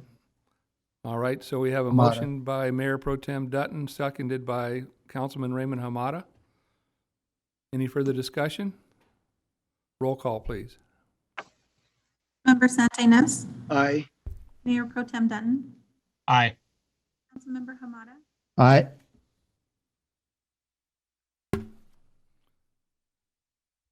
Aye. Madam City Clerk, we can't hear you. Mayor Coops. Yep, aye. Thank you.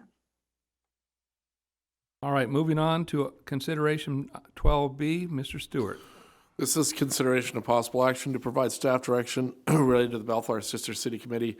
Again, this is Mr. Milana's item, but let me just introduce this so we can clarify that. He spoke a lot last time. So As the council will recall, in November 2020, the city revised its funding process for cultural arts and service organizations, community service organizations.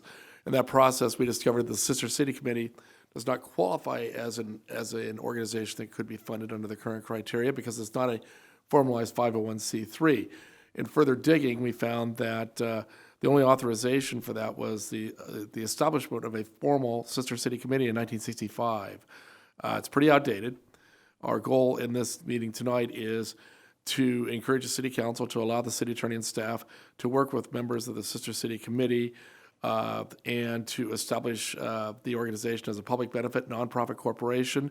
And that would enable the Sister City Committee to formally request funding from the City of Bellflower. And other than that, Mr. Milano can answer any specific questions you might have on this item. Thank you, Mr. Stewart. Mr. Milano, would you like to add anything to what was suggested here? Everything is in the report as Jeff mentioned, but I did also want to mention that the leadership of the Sister City Committee is in attendance tonight to answer any questions if needed. In attendance are Mr. David Perry, Mrs. Sandra Espinoza, Ms. Jean Sorrentine, Ms. Dorothy Westrup, and previously speaking in public comments was Mr. Durbin as well. All right. Thank you, Mr. Milana. So let's start off. Mayor Pro Tem Ray Dutton, have you any questions at this time?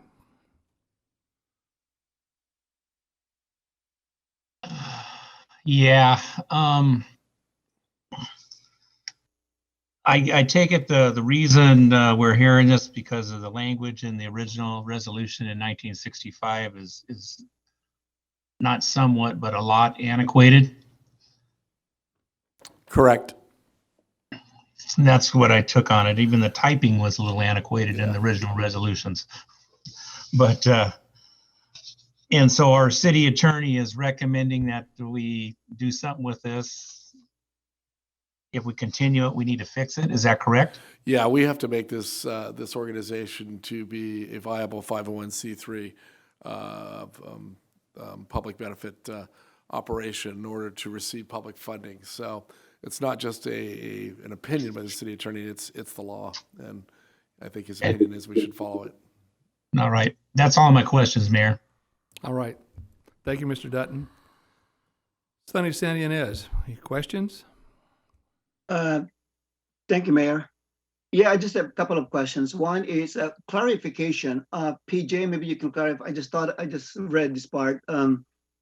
In the staff report, in terms of financial impact, it says typically the larger allocation is for alternating years in which the committee would travel to Los Mochis, Mexico. Is that, do we spend more money when we go to Mexico or when we host them here? When we go to Mexico because of the travel expenses. Okay, because when they come here, there's a lot of events. So there's more expense for us to go to Mexico than for them to come here. Yes, I believe so. And when the committee speaks, they may be able to clarify that. But I believe when we go down to Los Mochis, the funding from the city is more because of the travel expenses. Well, I think I know. Maybe it's the other. Maybe I think it's the other way around. But let's hear from them. And the second question I have here is that and just make a comment. I'm gonna wear my JPIA hat.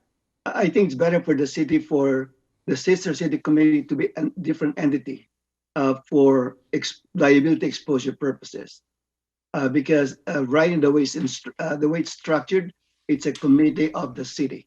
So liability-wise, I think it's not. We're not in a good place. So just a comment.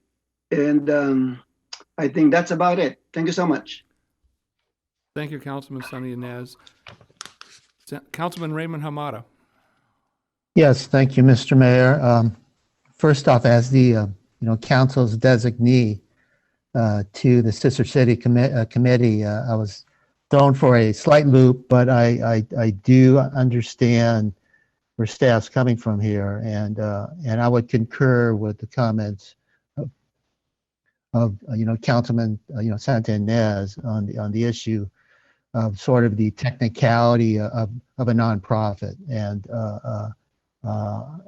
I think to comment, I think the entity will best serve itself as sort of independent. And I think there's some greater opportunities for fundraising and some other connections. Right now it specifies for Los Mochis, but I've always sort of dreamed for the city of like other, sister city relations out there. And so I see the opportunities and not be yes, they'll as it's written here, the report, the city's it's still very supportive, and so that's great. And there's some budget money there towards it, but I think it again as a separate nonprofit, it could definitely open up for a wider range of fundraising, and likely you'll probably hear some more from Councilman Sanchez on fundraising.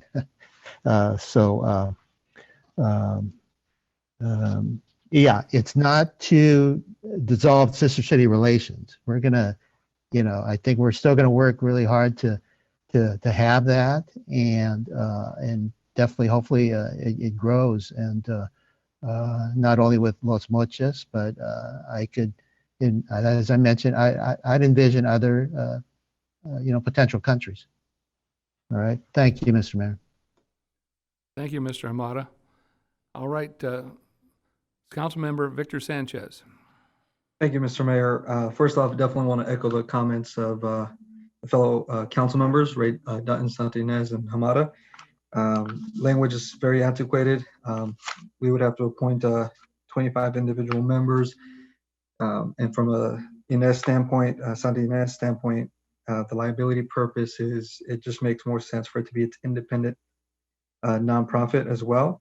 From a fundraising standpoint, the benefit there is huge. If they're able to raise their own funds, they can mix it up. They can do a lot more from that standpoint.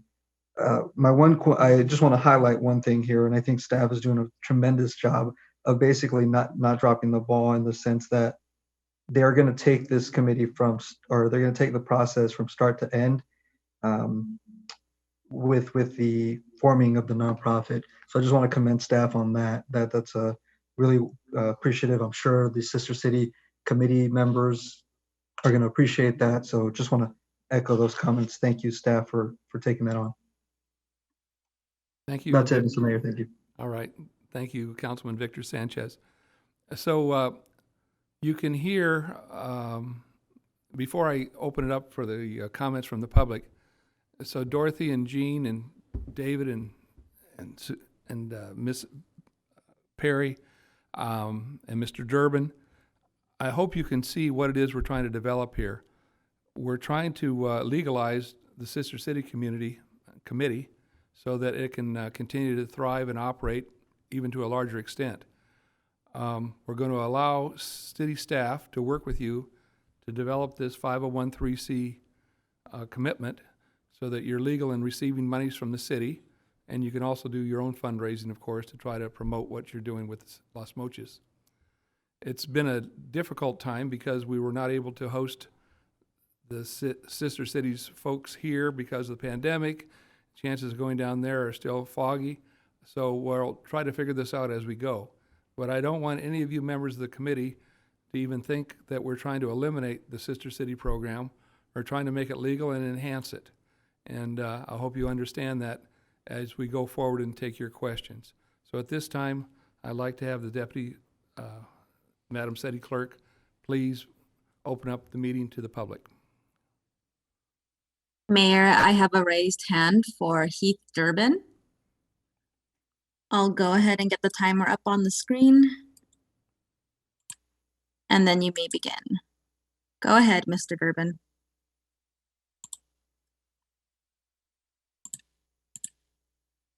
I'm just going to be real quick because I already used 2 minutes. I did want to specify that the Sister Cities does have its own tax ID number with the IRS for the 501(c) portion.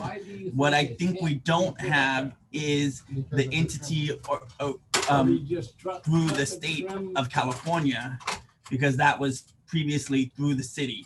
But we did have our own separate tax ID number according to the history that I emailed to the clerk a few minutes ago. Thank you. So, Mr. Durbin, you think you're totally legal at this point? You don't need our staff help?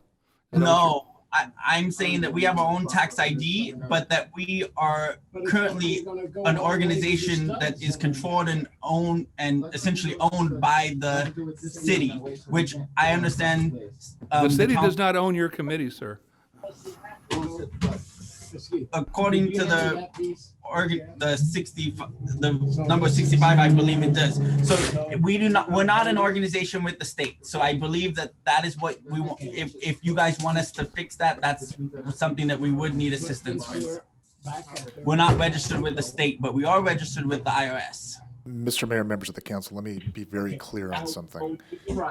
This organization is either a committee of the city or it is a separate legal entity. It is not both.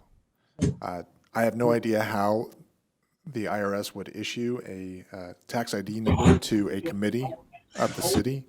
The city is the legal entity responsible for any committee that the city council has created.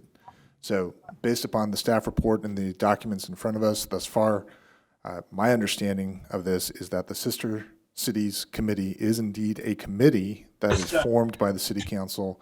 The city council appoints members to that committee, and that is the extent of it. This is the entire issue of the reason that this is before the city council tonight, which is to spin off this committee, to transfer risk away from the city and to create a separate legal entity away from the city. Sister cities and these types of organizations are wonderful organizations, and certainly that's a great thing from a policy standpoint. From a legal and a risk standpoint, however, the activities that these types of organizations engage in are something that the city should not be responsible for, which is why staff is making the recommendations that it is. I'm happy to answer any questions. Thank you, Mr. Berger. All right, Mr. Durbin, have you other comments? No, thank you. I just wanted to make it aware that according to this, we do have a tax ID. That's all. I think it's a great idea that we become a nonprofit, and I know I for one appreciate the city and assisting us with that process. All right, thank you for your testimony. Anybody else like to come forward? Mayor, I have a raised hand for David Perry. I'll go ahead and get the timer up on the screen, and then you may begin. Okay, you may go ahead.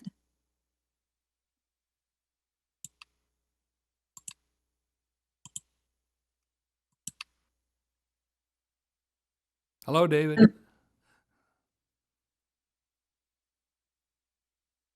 Hello, can you hear me? We can now, yes. Mr. Mayor, distinguished council members, I just want to at this point correct what PJ Moana said earlier about the expenditure of funds. The bulk of the funds are spent when the people from Las Mochas visit us here. And so, like I believe Councilman Dunton had mentioned, that was the opposite of what Mr. Milana had said. And we're here to do what we can to see this thing go forward in whatever entity that the city feels is appropriate. Thank you, David. I appreciate your concern, and I hope you can see what the city's trying to accomplish in trying to make the Sister City program come into the 22nd century here. And we want to make sure that we're legal, and we want to support best we can, and we're going to offer our city staff to make it go forward. Thank you for your testimony. Anybody else like to give testimony?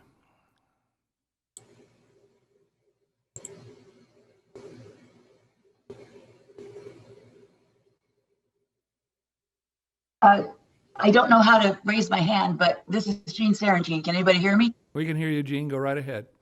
Okay, Zoom is not my thing. I don't know how to raise my hand. I think it's a great idea what you're doing. And the Sister City committee has always been a very loose-knit organization. The city council appoints one person as a representative to the committee. They've never appointed anybody else insofar as I know. I have been on the committee since its inception and before even.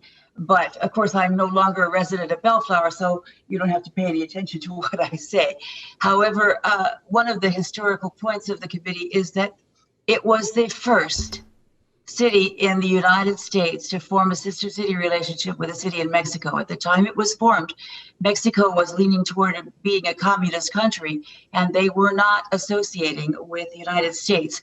However, through the Rotary Club and the Kiwanis Club, some of the members had gone down for hunting and made friends and so forth, and so we were able to do that. So I would like you to bear in mind that history. I don't think we had ever gotten a tax ID number. I think we tried, but I don't think we ever did it. And I'm quite certain that we were never awarded a 501c3. We tried to get it, but were never able to do so. I think probably because we didn't have the right kind of entity to do it. Please continue the sister city relationship and do whatever is necessary to make it legal and to make it grow. Thank you very much for listening. Thank you, Jean.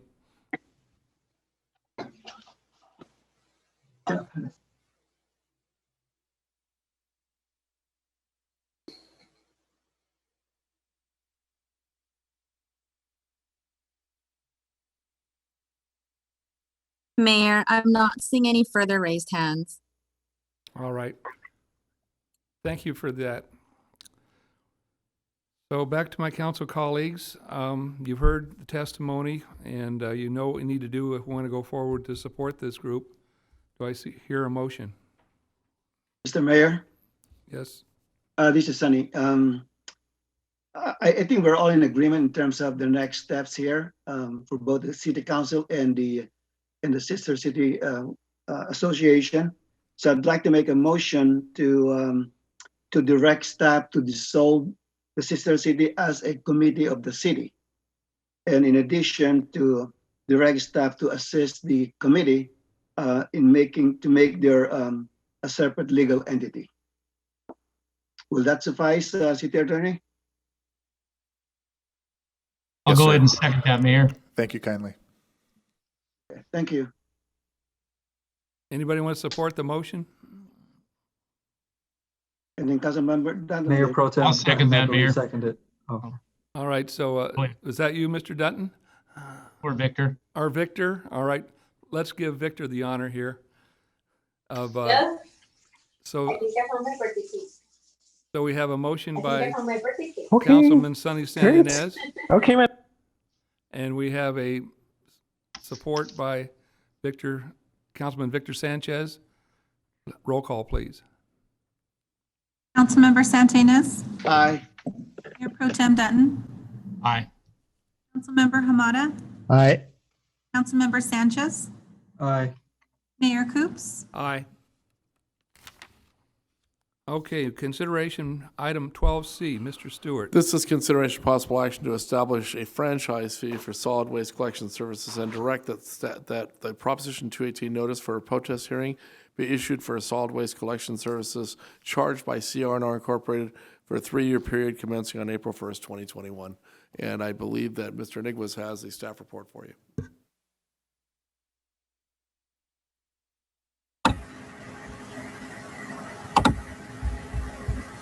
Good evening, Honorable Mayor, members of the City Council. Can you hear me and see the presentation? Yes, we can hear you. The presentation is not shared yet.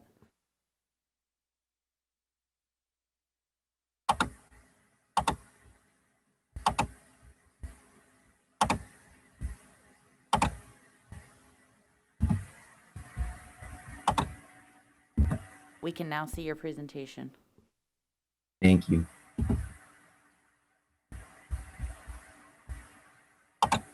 For background, in 2011, the city entered into a revised and restated solid waste franchise agreement with CR&R for solid waste management services.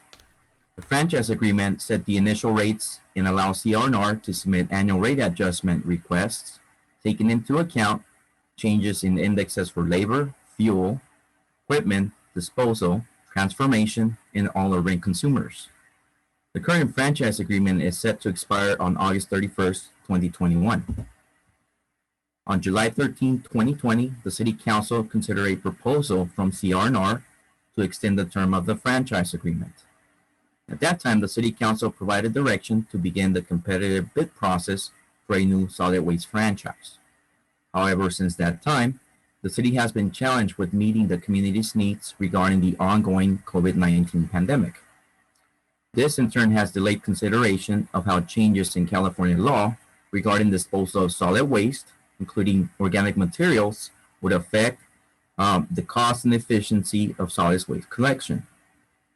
It was in the public interest for the City Council to again consider CR&R's proposal to extend the term of the existing franchise agreement. On December 10th, 2020, the City Council reconsidered CR&R's proposal to extend the term of the franchise agreement. CR&R's proposal included the following items: new rates to be effective April 1st, 2021, a 3-year franchise agreement renewal with up to 2 one-year extensions, continuation of the annual rate adjustments on September 1st of each year, the elimination of transformation, i.e. waste to energy, continuation of mixed waste processing of all bins, providing recycling service at 65% of the rate for trash service, providing organic waste recycling service at 80% of the rate of trash service, paying the city a one-time renewal fee of $20,000, continuation of providing a CR&R sustainability coordinator to the city, and expanding residential services by providing a residential organic waste recycling program by January 1st, 2022, to include food scraps at a cost of $3 per home in order to comply with Senate Bill 1383 organic waste recycling requirements. The City Council directed staff to proceed with negotiations with CR&R on a 3-year franchise agreement renewal with up to 2 one-year extensions at the discretion of the city. The City Council also directed staff to proceed with collecting a franchise fee to recover the city's costs of managing and implementing the franchise agreement, with the franchise fee adjusted annually by the change in the consumer price index contingent upon a Proposition 218 proceeding. On January 4th, 2021, CR&R provided the proposed new rates to be effective April 1st, 2021. Currently, the franchise agreement requires CR&R to pay the city a franchise fee equal to 5% of gross receipts collected by CR&R for all services provided in the city.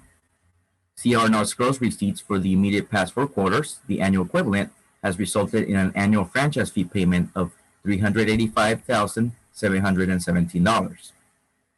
Public Works staff conducted a cost impact study for the management and implementation of the franchise agreement, including administrative oversight and contract management, solid waste handling, and solid waste truck impacts on the city streets. The city's cost impacts are as follows. The annual administrative labor costs equate to $982,813. The annual contract services costs are $22,608. The annual equipment costs are $90,714. And the annual depreciation of streets is $57,500 for a total cost impact of $1,153,634. The city's costs to implement the franchise agreement far outweigh the current franchise fee payment remitted by CR&R. Based on CR&R's annual gross receipts, in order for the city to fully recover its annual costs of approximately $1,153,000, an increase to the franchise fee is required. Staff recommends the City Council establish an annual franchise fee of $1,153,000 to recover the city's costs. This will be paid by CR&R on a monthly or quarterly basis and equates to approximately $96,000 per month. Based upon the need to recover the city's costs via a franchise fee, CR&R calculates that its new rates will result in the following percentage changes to the service categories. For the residential card category, an increase of 11.8%. For the bin category, an increase of 46.4%. For the roll-up box service category, an increase of 39.3%. And for the roll-up box processing category, an increase of 39.4%. These percentage changes will result in maximum new rates as follows. For the standard card service, an increase of $2.40 per month for a new rate of $22.77 per month. And for the 3-yard bin collected once per week, an increase of $65.18 for a new monthly rate of $205.51 per month. For the purposes of illustration only, since Proposition 218 does not allow for calculating rates based upon comparisons with other jurisdictions, the charts below will illustrate how CR&R's rates for 2021 compare with those from our surrounding communities. Please note the rates from the surrounding cities may not include the organic waste recycling components required by Assembly Bill 1826 and Senate Bill 1383. This table shows the comparison for the single-family cart rates. The following two charts show the commercial 3-yard trash bin collected once per week, and the chart below shows the commercial 3-yard recycle bin collected once per week. The chart on top now shows the organic waste recycling 65-gallon cart collected once per week, and the chart below shows the organic waste recycling 2-yard bin collected once per week. The city is subject to several California legal requirements affecting diversion or recycling of solid waste generated within the community, including Assembly Bill 939, which requires the city to divert 50% of all solid waste. Since the last approval of the franchise agreement, several new statewide regulations were adopted requiring the city to implement additional diversion programs that were not included as part of the original franchise agreement. These include the following. Assembly Bill 1826, mandatory commercial organics recycling, requires businesses to arrange for organic recycling services if they generate 4 or more cubic yards of commercial solid waste per week. It also requires multifamily residential dwellings to arrange for organic recycling service if they have 5 or more dwelling units. However, the multifamily dwellings are only required to divert green waste, not food waste. In September 2020, the state of California's Department of Resources, Recycling, and Recovery, also known as CalRecycle, further reduced the threshold to 2 or more cubic yards of commercial solid waste per week. Senate Bill 1383, known as the Short-Lived Pollutants, Organic Waste Methane Emissions Reductions, mandates that California reduce organic waste by 50% by January 1st, 2020, and 75% by January 1st, 2025. It mandates that public agencies increase edible food recovery by January 1st, 2025. As a result, organic waste will no longer be able to be disposed of in the landfill. SB 1383 requirements will take effect on January 1st, 2022, at which time CR&R must provide all customers required to participate with compliant programs such as organic waste collection, coordination with food rescue organizations to promote edible food recovery, education and outreach, reporting, and contamination monitoring. This will also include providing mandatory organics food scrap collection to all residential customers and mandatory organic waste recycling services to all businesses subject to the requirements of AB 1826.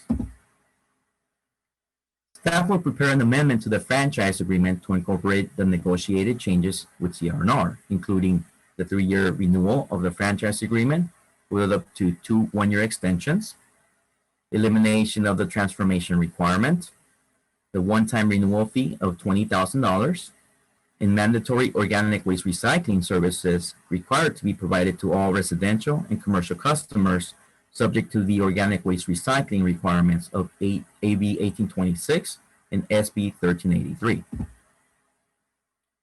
Before imposing a new or increasing an existing property-related fee, such as solid waste collection fees, the city is required to mail notice of the protest hearing to the property owner and any tenant who is directly liable for the payment of the proposed fees. The notice must be provided at least 45 days before the date of the protest hearing on the proposed fees. In 2018, the City Council adopted Resolution number 18-18, establishing procedures for increasing maximum rates for solid waste collection services in accordance with the requirements of Proposition 218. These procedures require the City Council to approve the Prop 218 notice, which contains the proposed monthly rates for residential and commercial services, including organic waste and roll-off collection services, and the date in which the rates will become effective if they are approved. To consider the proposed adjustments to the rates submitted by CR&R as part of the proposed extension to the franchise agreement, a new Proposition 218 proceeding must be conducted, utilizing the procedures established by Resolution number 18-18.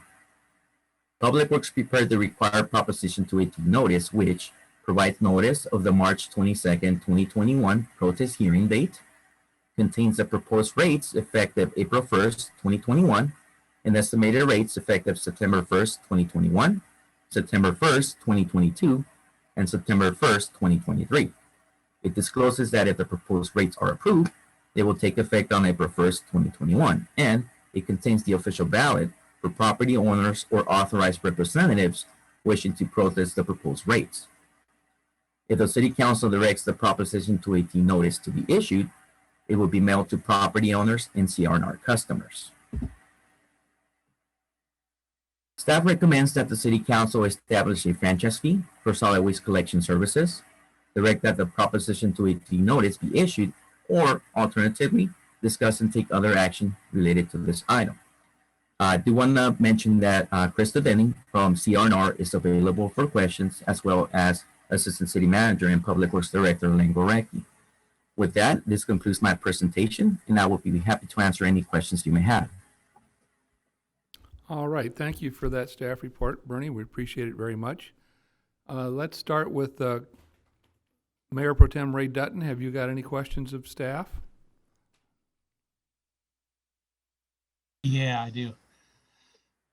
The Proposition 218, once that is done and the notices are mailed back and tallied, is that the city's franchise fee no matter what trash hauler is contracted with the city of Bellflower in the future? Or is it just run with the existing contract? Mr. Mayor, members of the council, I'll jump on that particular question. The franchise fee is applicable regardless of who the franchisee is. This is a calculation of the city's costs associated with servicing solid waste services. And I'm sorry? Mr. Dunn, are you asking if the city decides to make a change in contracts when this runs out, does that franchise fee continue? Or are you asking if it's just a natural thing and the franchise fees continues? Which scenario are you asking about? No, the city attorney answered it. It's once it's done, it's there until it's changed again, no matter what all our contracts out. That's correct. The city of Bellflower. Yes. Then my other question was, is there a CPI component in the 218 noticing? Mr. Mayor, members of the council, there is not one in the actual noticing. The resolution that would ultimately be adopted by the city council with regard to approving the franchise fee would include a CPI in it. Okay. So that would be something for the public hearing. These are the maximum rates that can be established, but the CPI can be added as part of the public hearing process. Got it. That's all my questions, Mayor. Okay, thank you, Mr. Dutton. Councilman Victor, yes? We still have the PowerPoint up on the Zoom screen. Can we get rid of that now? I think so. There it is. There we go. Thank you. All right. All right. Okay, I'm done. Councilman Victor Sanchez, questions? Yes, Mr. Mayor, just a few questions for staff. Bernie, thank you for the presentation. So I'm new here, so I'm going to try to understand a little bit here. This is a great topic to read through. Can you kind of give me a little bit more background as to how the big discrepancy between the 385 and the 1.1. And then a second part question on that, elaborate a little bit more on what the labor cost is? I'm just trying to understand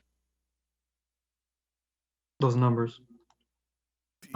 Sure. Regarding the labor cost, that's just staff's cost to implement the franchise agreement. So it's going to include monitoring the franchise, taking forth actions necessary for the franchise, monitoring the diversion requirements, and also the day-to-day monitoring of the waste hauler services themselves, including handling complaints, responding to deficiencies. So that's what it basically encompasses the administrative or labor costs. And the discrepancy, Mr. Sanchez, I believe, is due to the fact that when the previous franchise was granted, it was a fixed rate franchise fee that was carried over from a previous contract with no critical examination of the components of that fee.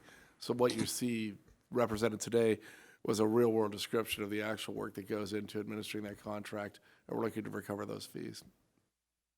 Thank you for that. Appreciate it. Trying to justify, right, the increase in rates also, because my understanding would be that the fees or the changes will be passed on to the consumer or the residents or the businesses in this case. I want to just kind of understand a little bit better how we're allocating those funds. I think it looks like we're doing a good job of not affecting the resident, right? We're only doing an increase of 11%, which equates to about $2. I think that's a doable amount per month, especially if what it sounds like from all those AB bills that you mentioned, including 241 and 931 and 1826 and all the others that you mentioned this evening, it sounds like across the board, not just in our city, bills are going to be going up when it comes to trash hauling with all the additional requirements and so forth. So I think holding it to a 11%, I think you guys have done a good job there. I'm having a hard time digesting the roll-off boxes for the services and the bins, right? With the 40, the higher percentages at 46 and 39. But Bernie, can you explain to me what options a business owner who currently is affected by COVID, the pandemic, what are their options to, currently while they're not producing revenue, how can they offset these expenses? What are their options? Sure. I mean, some of that can include reducing their level of service if they are not in full operation and they're not generating a lot of the solid waste material. They're welcome to engage CR&R and reduce the bin size or the number of dumps per day. So with the bin service for commercials, they can get up to service six times per week, and they can go all the way up to a 4-yard bin. So again, if they're in reduced operations, they can go all the way down to a 1-yard bin collected once per week through communication with CR&R, and that would help them offset some of that cost impact. Perfect.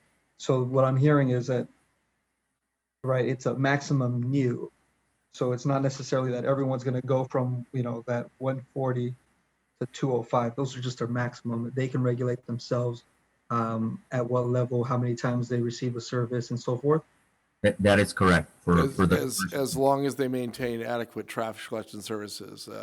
We've had times in the past where we've had to remind businesses they have an obligation to meet the threshold of the service they need and not basically short sheet that service. So that may come back in the future too when the economy starts back up and people start going out of business. So they do self-regulate to an extent, but there is a requirement that they meet the threshold for appropriate levels of service as well. So perfect. Thank you. Back to the cart for the residential. Will there be another bin added to this? And sorry, I wasn't a part of the December meeting. So regarding cart service, the organic component, we're going to work with CR&R. Right now, there's a green waste cart, for example. And what we're going to explore is just having one mixed organic waste container where they can potentially put their green waste and their food scraps. And this is something where Crystal Denning from CR&R, she is on the Zoom call. She can also share her point of view on that as well. So you're still hashing those details out essentially. Correct. Okay, perfect. Thank you very much. All right, no, that's good for me. I think that I wanted to understand a little bit what the options were for the businesses standpoint, especially those that are affected right now and aren't conducting business, especially the restaurants. I know the ban was just lifted here, you know, in our state, but it may take some of these restaurants some time to recover. So just wanted to take that into consideration. Mr. Mayor, I think that concludes my questions and comments at this time regarding this matter. Thank you, sir. Thank you, Mr. Sanchez. Councilmember Sonny Ines. Thank you, Mayor. First of all, I want to thank Len and Bernie for making this presentation. I think it's a lot of work, and I think we're getting close to the end game here. Bernie, a couple of questions on the franchise fee calculation. I'm just kind of curious about the annual equipment cost. Is that the vehicle that goes around with the street sweeper? That's correct. It includes both the public safety vehicles for that component and also public works vehicles that are also utilized when we respond to, for example, bulky items. Okay, all right, very good. And then in terms of, again, the franchise fee, will that be adjusted every year?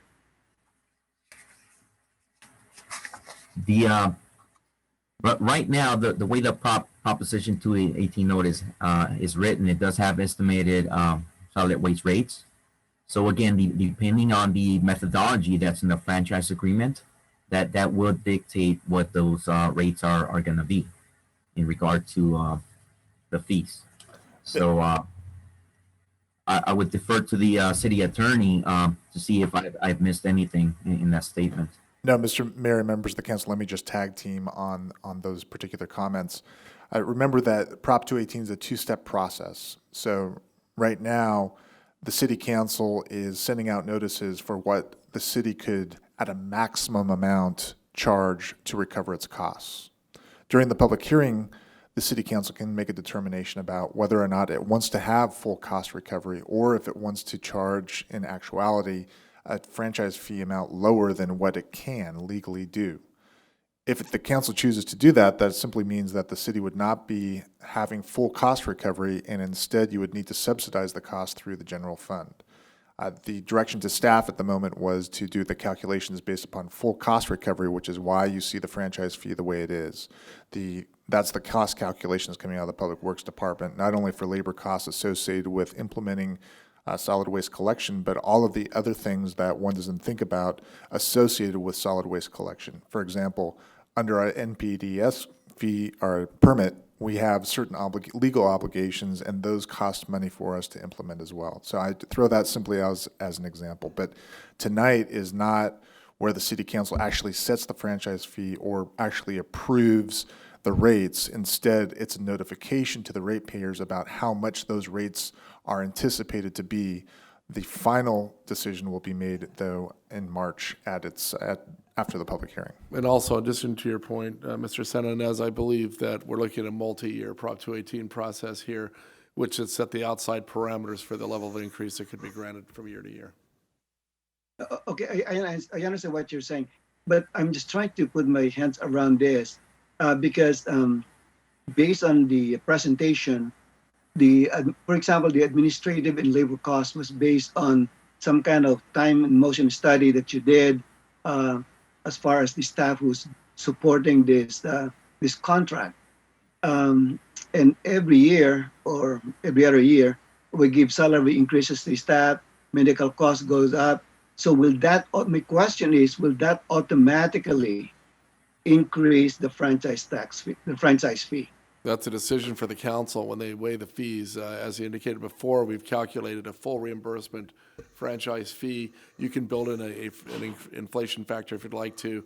And as you'll notice over the last several years, the city's staff and salary requirements have fallen within the rate of inflation that's affected the area now. So if you're looking at that kind of recovery, we would seek direction that you built in a CPI factor into the contract as well. Okay, so that's something that we can add on. Yes. Okay, all right. And the next question here is, if we accept this proposal now, so the rates will be effective April 2021. So what's the mechanism for CRNR to ask for rate increases? Will it be the same mechanism that we have in the current contract, or something different? It looked very similar. The timing would be different, but yeah, it would be the same process we use today. So the staff will have some kind of opportunity to examine the methodology to make sure that they comply. Correct. With what was agreed upon. The contract will specify dates in which the information needs to be submitted prior to examining it and making sure that it falls under the parameters of the 218 and the basis of the agreement. So it'd be the same as it is today, with probably a change in the dates that it's considered.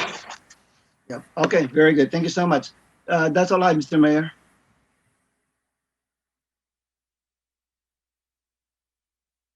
Councilmember Raymond Hamada. Yes, thank you, Mr. Mayor. We've had quite a bit of discussion on this topic from July and December. And again, I want to thank Len and Bernie for, again, putting together a very thorough report and, again, review.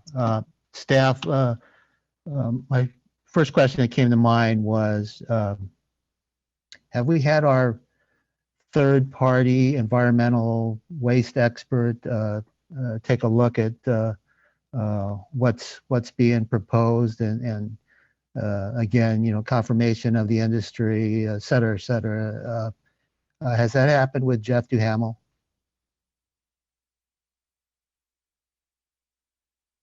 If I can jump in, we've had Mr. Duhamel take a look at CRNR's proposal, and in his professional opinion, he felt it was a fairly good proposal with the rates in line with what. All right. Well, okay, thank you, Bernie. I definitely wanted to thank CRNR for, again, coming back to the table after our discussions from July and December, and to at least get something back out there to analyze. And again, thanking staff for, again, putting together a current and sort of real-time evaluation of costs, and definitely it was something that needed to happen, needed to at least be updated, definitely. And yeah, again, we all look at the rates and we see the changes, and on some of the table, Bellflower goes up to sort of the higher end. And I think that's partly because, I think we're still sort of, first out of the gate on this thing here, and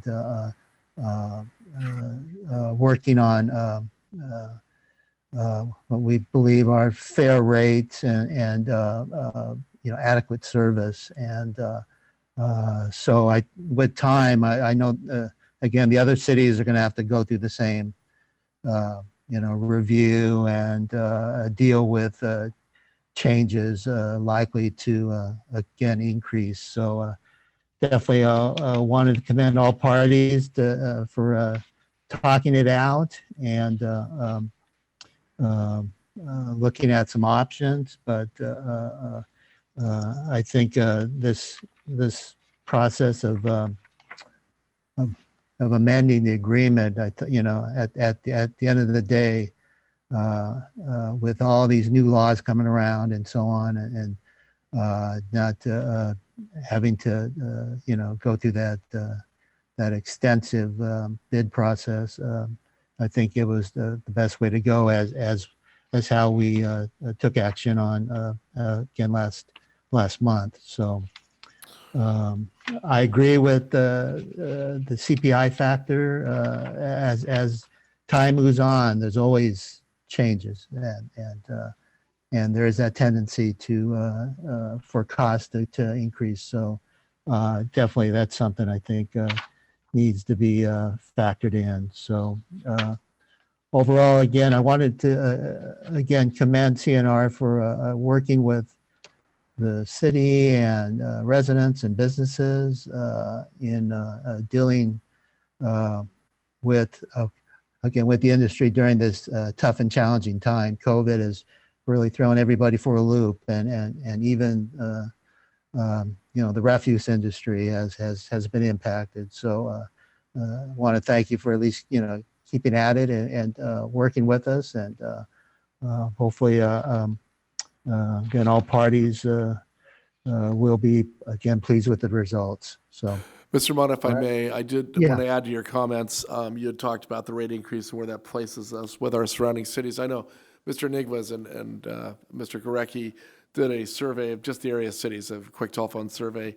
And what we're seeing is the cities around us have not implemented the organics, especially as exclusively nobody's administered the organics on the residential side, which is going to be a giant impact on the rates going forward. I think what you'll see is when these cities start implementing the organics processes that are required by state law, that we will fall pretty close to where we were previously in the surveys with regard to our trash rates. So the bottom line is you hit it right on the nose, and I just want to verify that we are the first ones out of the chute to address this. Yeah, good to hear. Thank you, Jeff.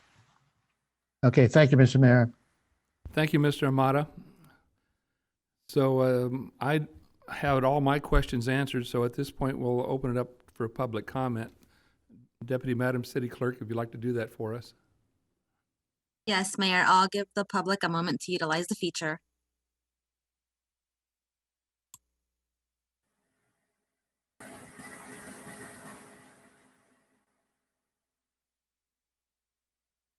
Mayor, I'm not seeing any raised hands at this time. Not even Dean's out there? Oh, I see Crystal Denning. Yes. All right, well, if she wishes to make no comment, that's fine. I just want to recognize. Her hand is raised. You make Crystal Denning. Are you able to unmute? Good evening, Mayor, Council members, Mayor Pro Tem. Thank you. I just wanted to say thank you to staff as well going through this process. And it's definitely, you are first out of the gate in terms of being planned and prepared to deal with all this legislation that's coming to fruition this year. So we thank you and thank you for working with the staff team as well. That was my comment. All right, thanks for your comments.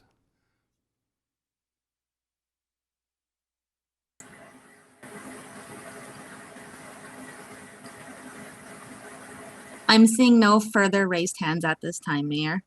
All right, thank you for your help on that, Deputy Madam City Clerk. So any more discussion about what we've had presented, council colleagues? Mr. Mayor, before you entertain a motion, I'd like to make a recommendation, and please let me know if I'm out of line here. But as I know it, from a residential standpoint, our residents have the privilege of calling in a free bulky item and things of that nature. Wondering if I'm assuming all these notices are going to go out to to the residents and to the owners, if we could take the opportunity to put a little note in there, a little flyer that says, take advantage of the free bulky items. We see a lot of bulky items on the street, and just a thought. I don't know if it's possible or not, if there's some legalese to this whole process here. Again, just a thought. Unless Mr. Gorecki says, no way, I think it's a great idea. So let's include a message for free graffiti removal too while we're at it. Thank you. Hey, Mayor, I got a comment. Yes, go right ahead, Mr. Dutton. Yeah, back to Councilmember Sanchez's, he was looking at the numbers, and I think that I recall when one of his topics was the big increase in commercial bins. Is that correct, Mr. Sanchez? As a commercial business owner, and which pays for a bin to get dumped once a week, that has been the best deal for me as a business that CR&R has ever given me. The bottom line is, for a long time, the residential was subsidizing the commercial, and now we're going the other way.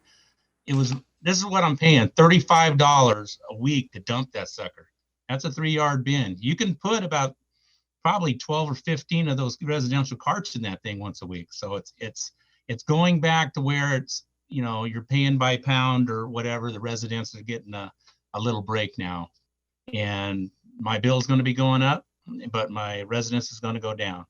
I just wanted to be clarified on, that was one of the questions you were thinking about, because it was a big increase. And if you didn't know that, I wanted to share that with you. Thank you, sir. Thank you, Mr. Dunton. I appreciate that. If there's no more discussion, Mayor, I would like to go ahead and make a motion that we go with the recommendation of staff's report for 100% recovery of fees with an annual consumer price index increase for recovering of fees with staff's recommendation. That would be my motion. And the amendments by Mr. Sanchez, correct? Yes, yes. Well, I don't think that has to be in the 218 letter, though, does it? No. Yeah.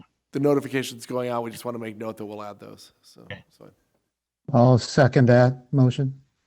All right, so we have a Hamada. motion by Mayor Pro Tem Dunton, supported by City Council Member Raymond Hamada. Roll call, please. Santinas, Aye. Mayor Pro Tem Dunton, Aye. Councilmember Hamada, Aye. Councilmember Sanchez, Aye.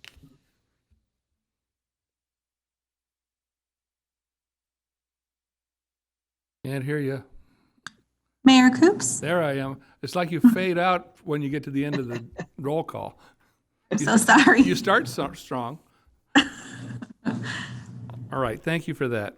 Was that an aye, Mayor Coops? Yes, it was.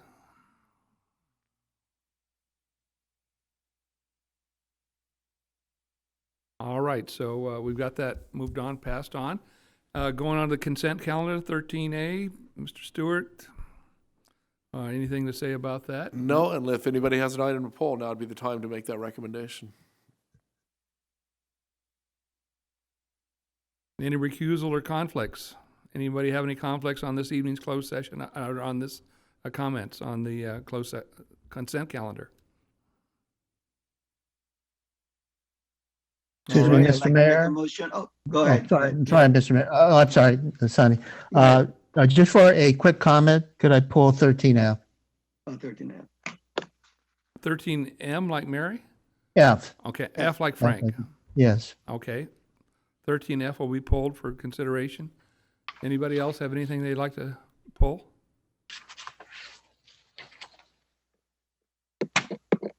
All right.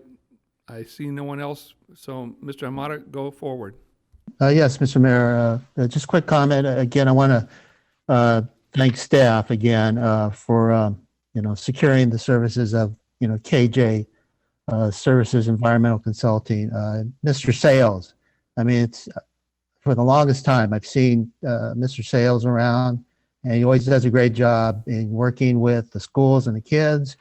He's out there. He was out there during the Street Fest and doing, promotions there, and he's always been able to just again put together a great program on somewhat of a shoestring budget. But just want to note that glad that Cal Recycle did not take away any of that funding. And I remember something from our work on that ordinance in regards to recycling, and there was a little small comment that they may hold back money, but it looks like they haven't, unless something came up. But again, it's a worthwhile endeavor, and I think what we pay for, I think we're getting some great service.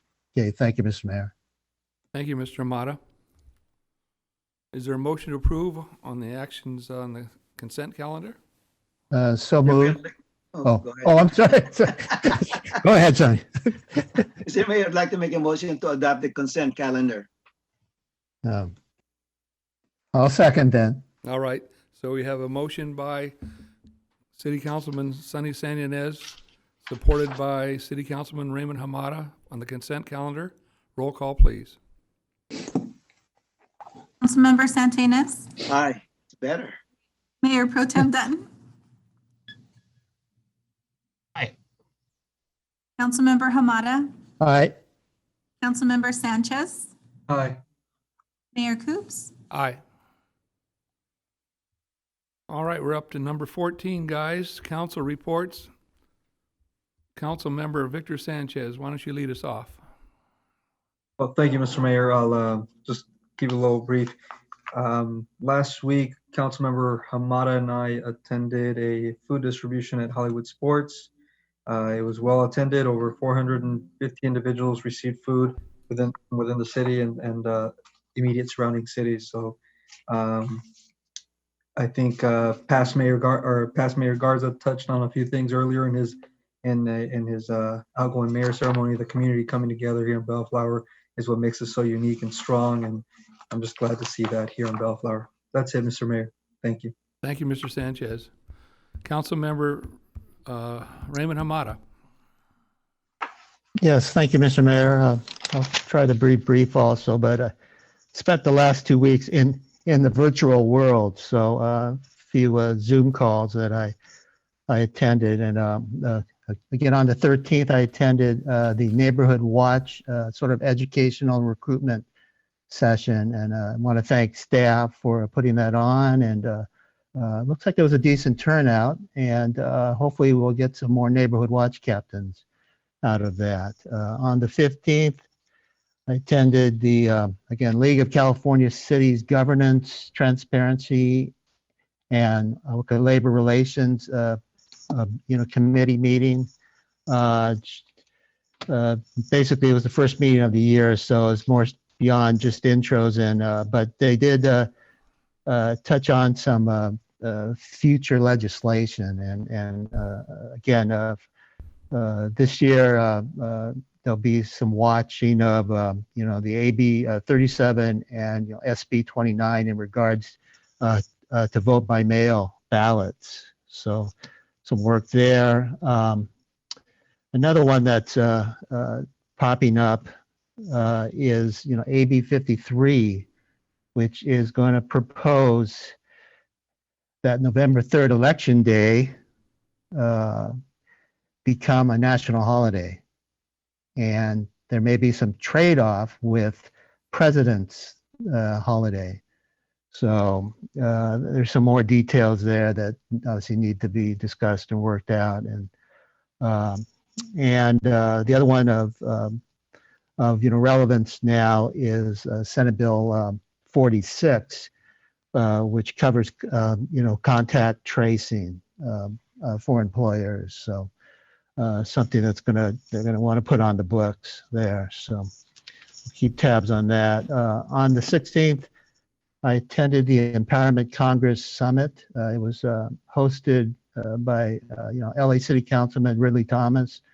Again, the theme of the event was civic engagement and how we can change that, and discuss our priorities. Everybody look to everybody to participate, and again, working for a better tomorrow. And lastly, last Thursday, I believe Councilman Sanchez, Councilman Ines, and myself attended the California Contract Cities legislative tour, the Zoom tour, and so we were able to hear from some legislators, but we also heard from the again Speaker of the Assembly, Mr. Rendon, and again everybody, Sacramento looks like I think they're all calmed down and ready to get back to work. So look forward to some hopefully new things, and we'll keep at it too. So, all right. Thank you, Mr. Mayor. Thank you, Mr. Hamada. So explain a little bit of what you said about changing the holidays, that Election Day would become a national holiday, and somehow that would be changed along with what we used to call, when I was a kid, it was Lincoln's birthday and Washington's birthday.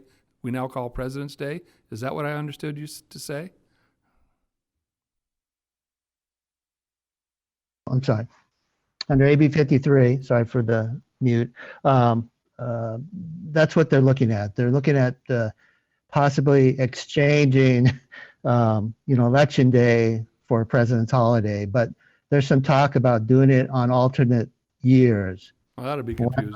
One on even years, one on odd years. So just off the cuff, it looks like a lot of confusion. So hopefully there's more thorough discussion on that, and hopefully level heads prevail. Okay. All right. Thank you, Mr. Mayor.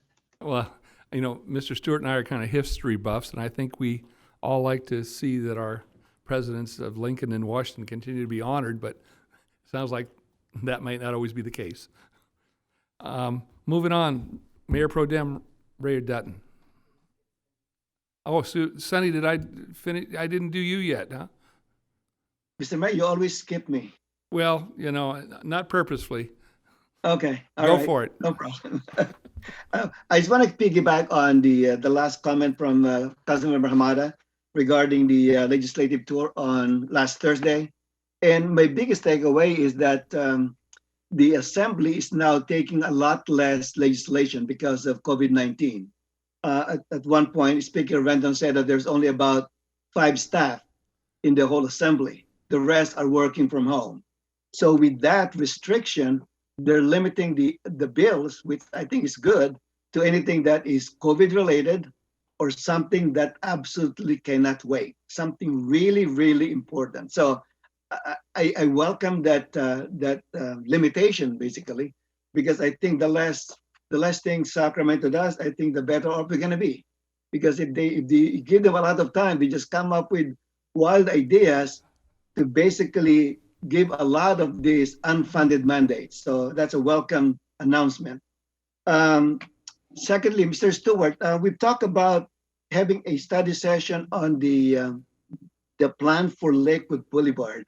Have you have any plans for that yet? Yeah, no, we haven't scheduled it yet. We're working on that, and we're looking at, spoke with Ms. Corpus about that last week, and Beth, we're looking at March sometime, and we did kind of circle a date. I don't remember what that was. Do you recall?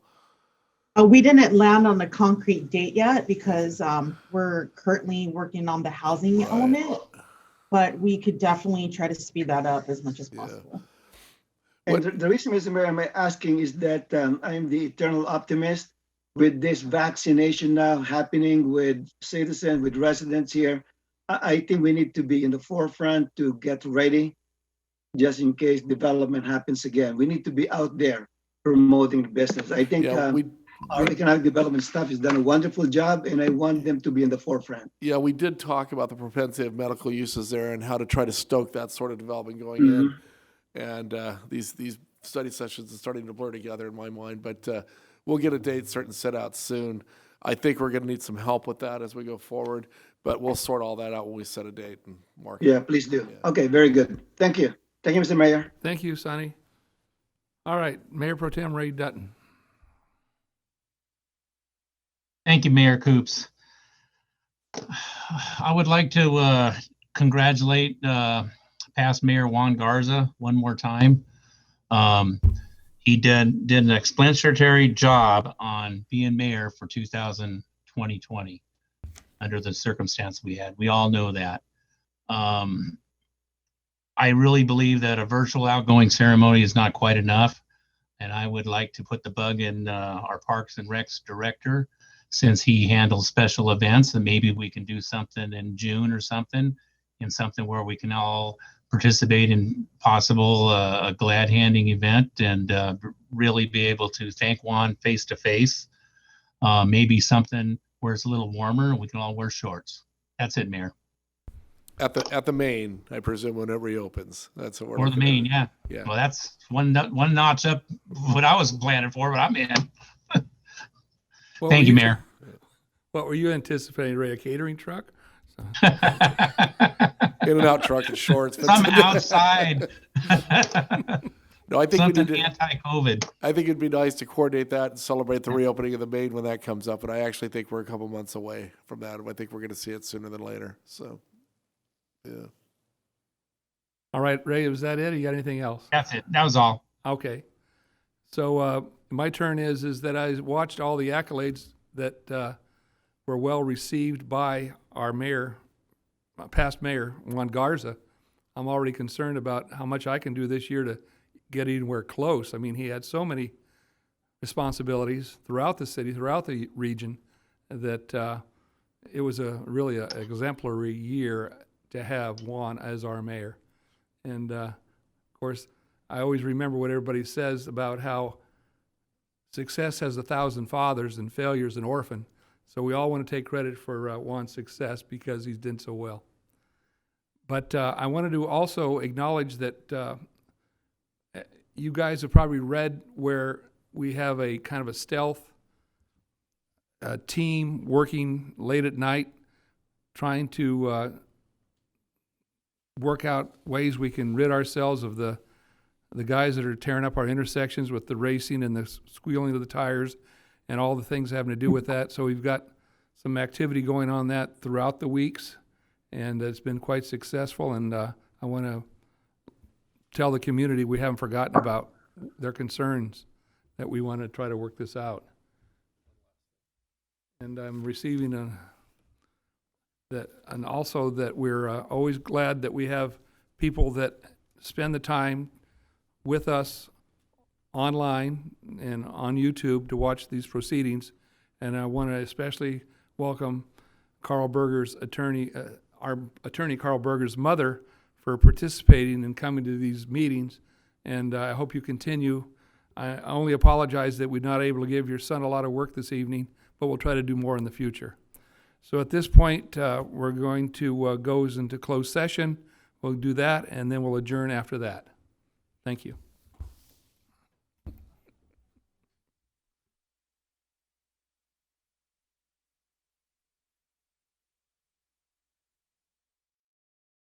Closed session has concluded. It's 8:58, and there's no reportable actions. We're going to adjourn at 8:59. And until our next reportable meeting, which will be the regular meeting of the Bellflower City Council, 5:30 p.m., Monday, February 8th, 2021. We're adjourned.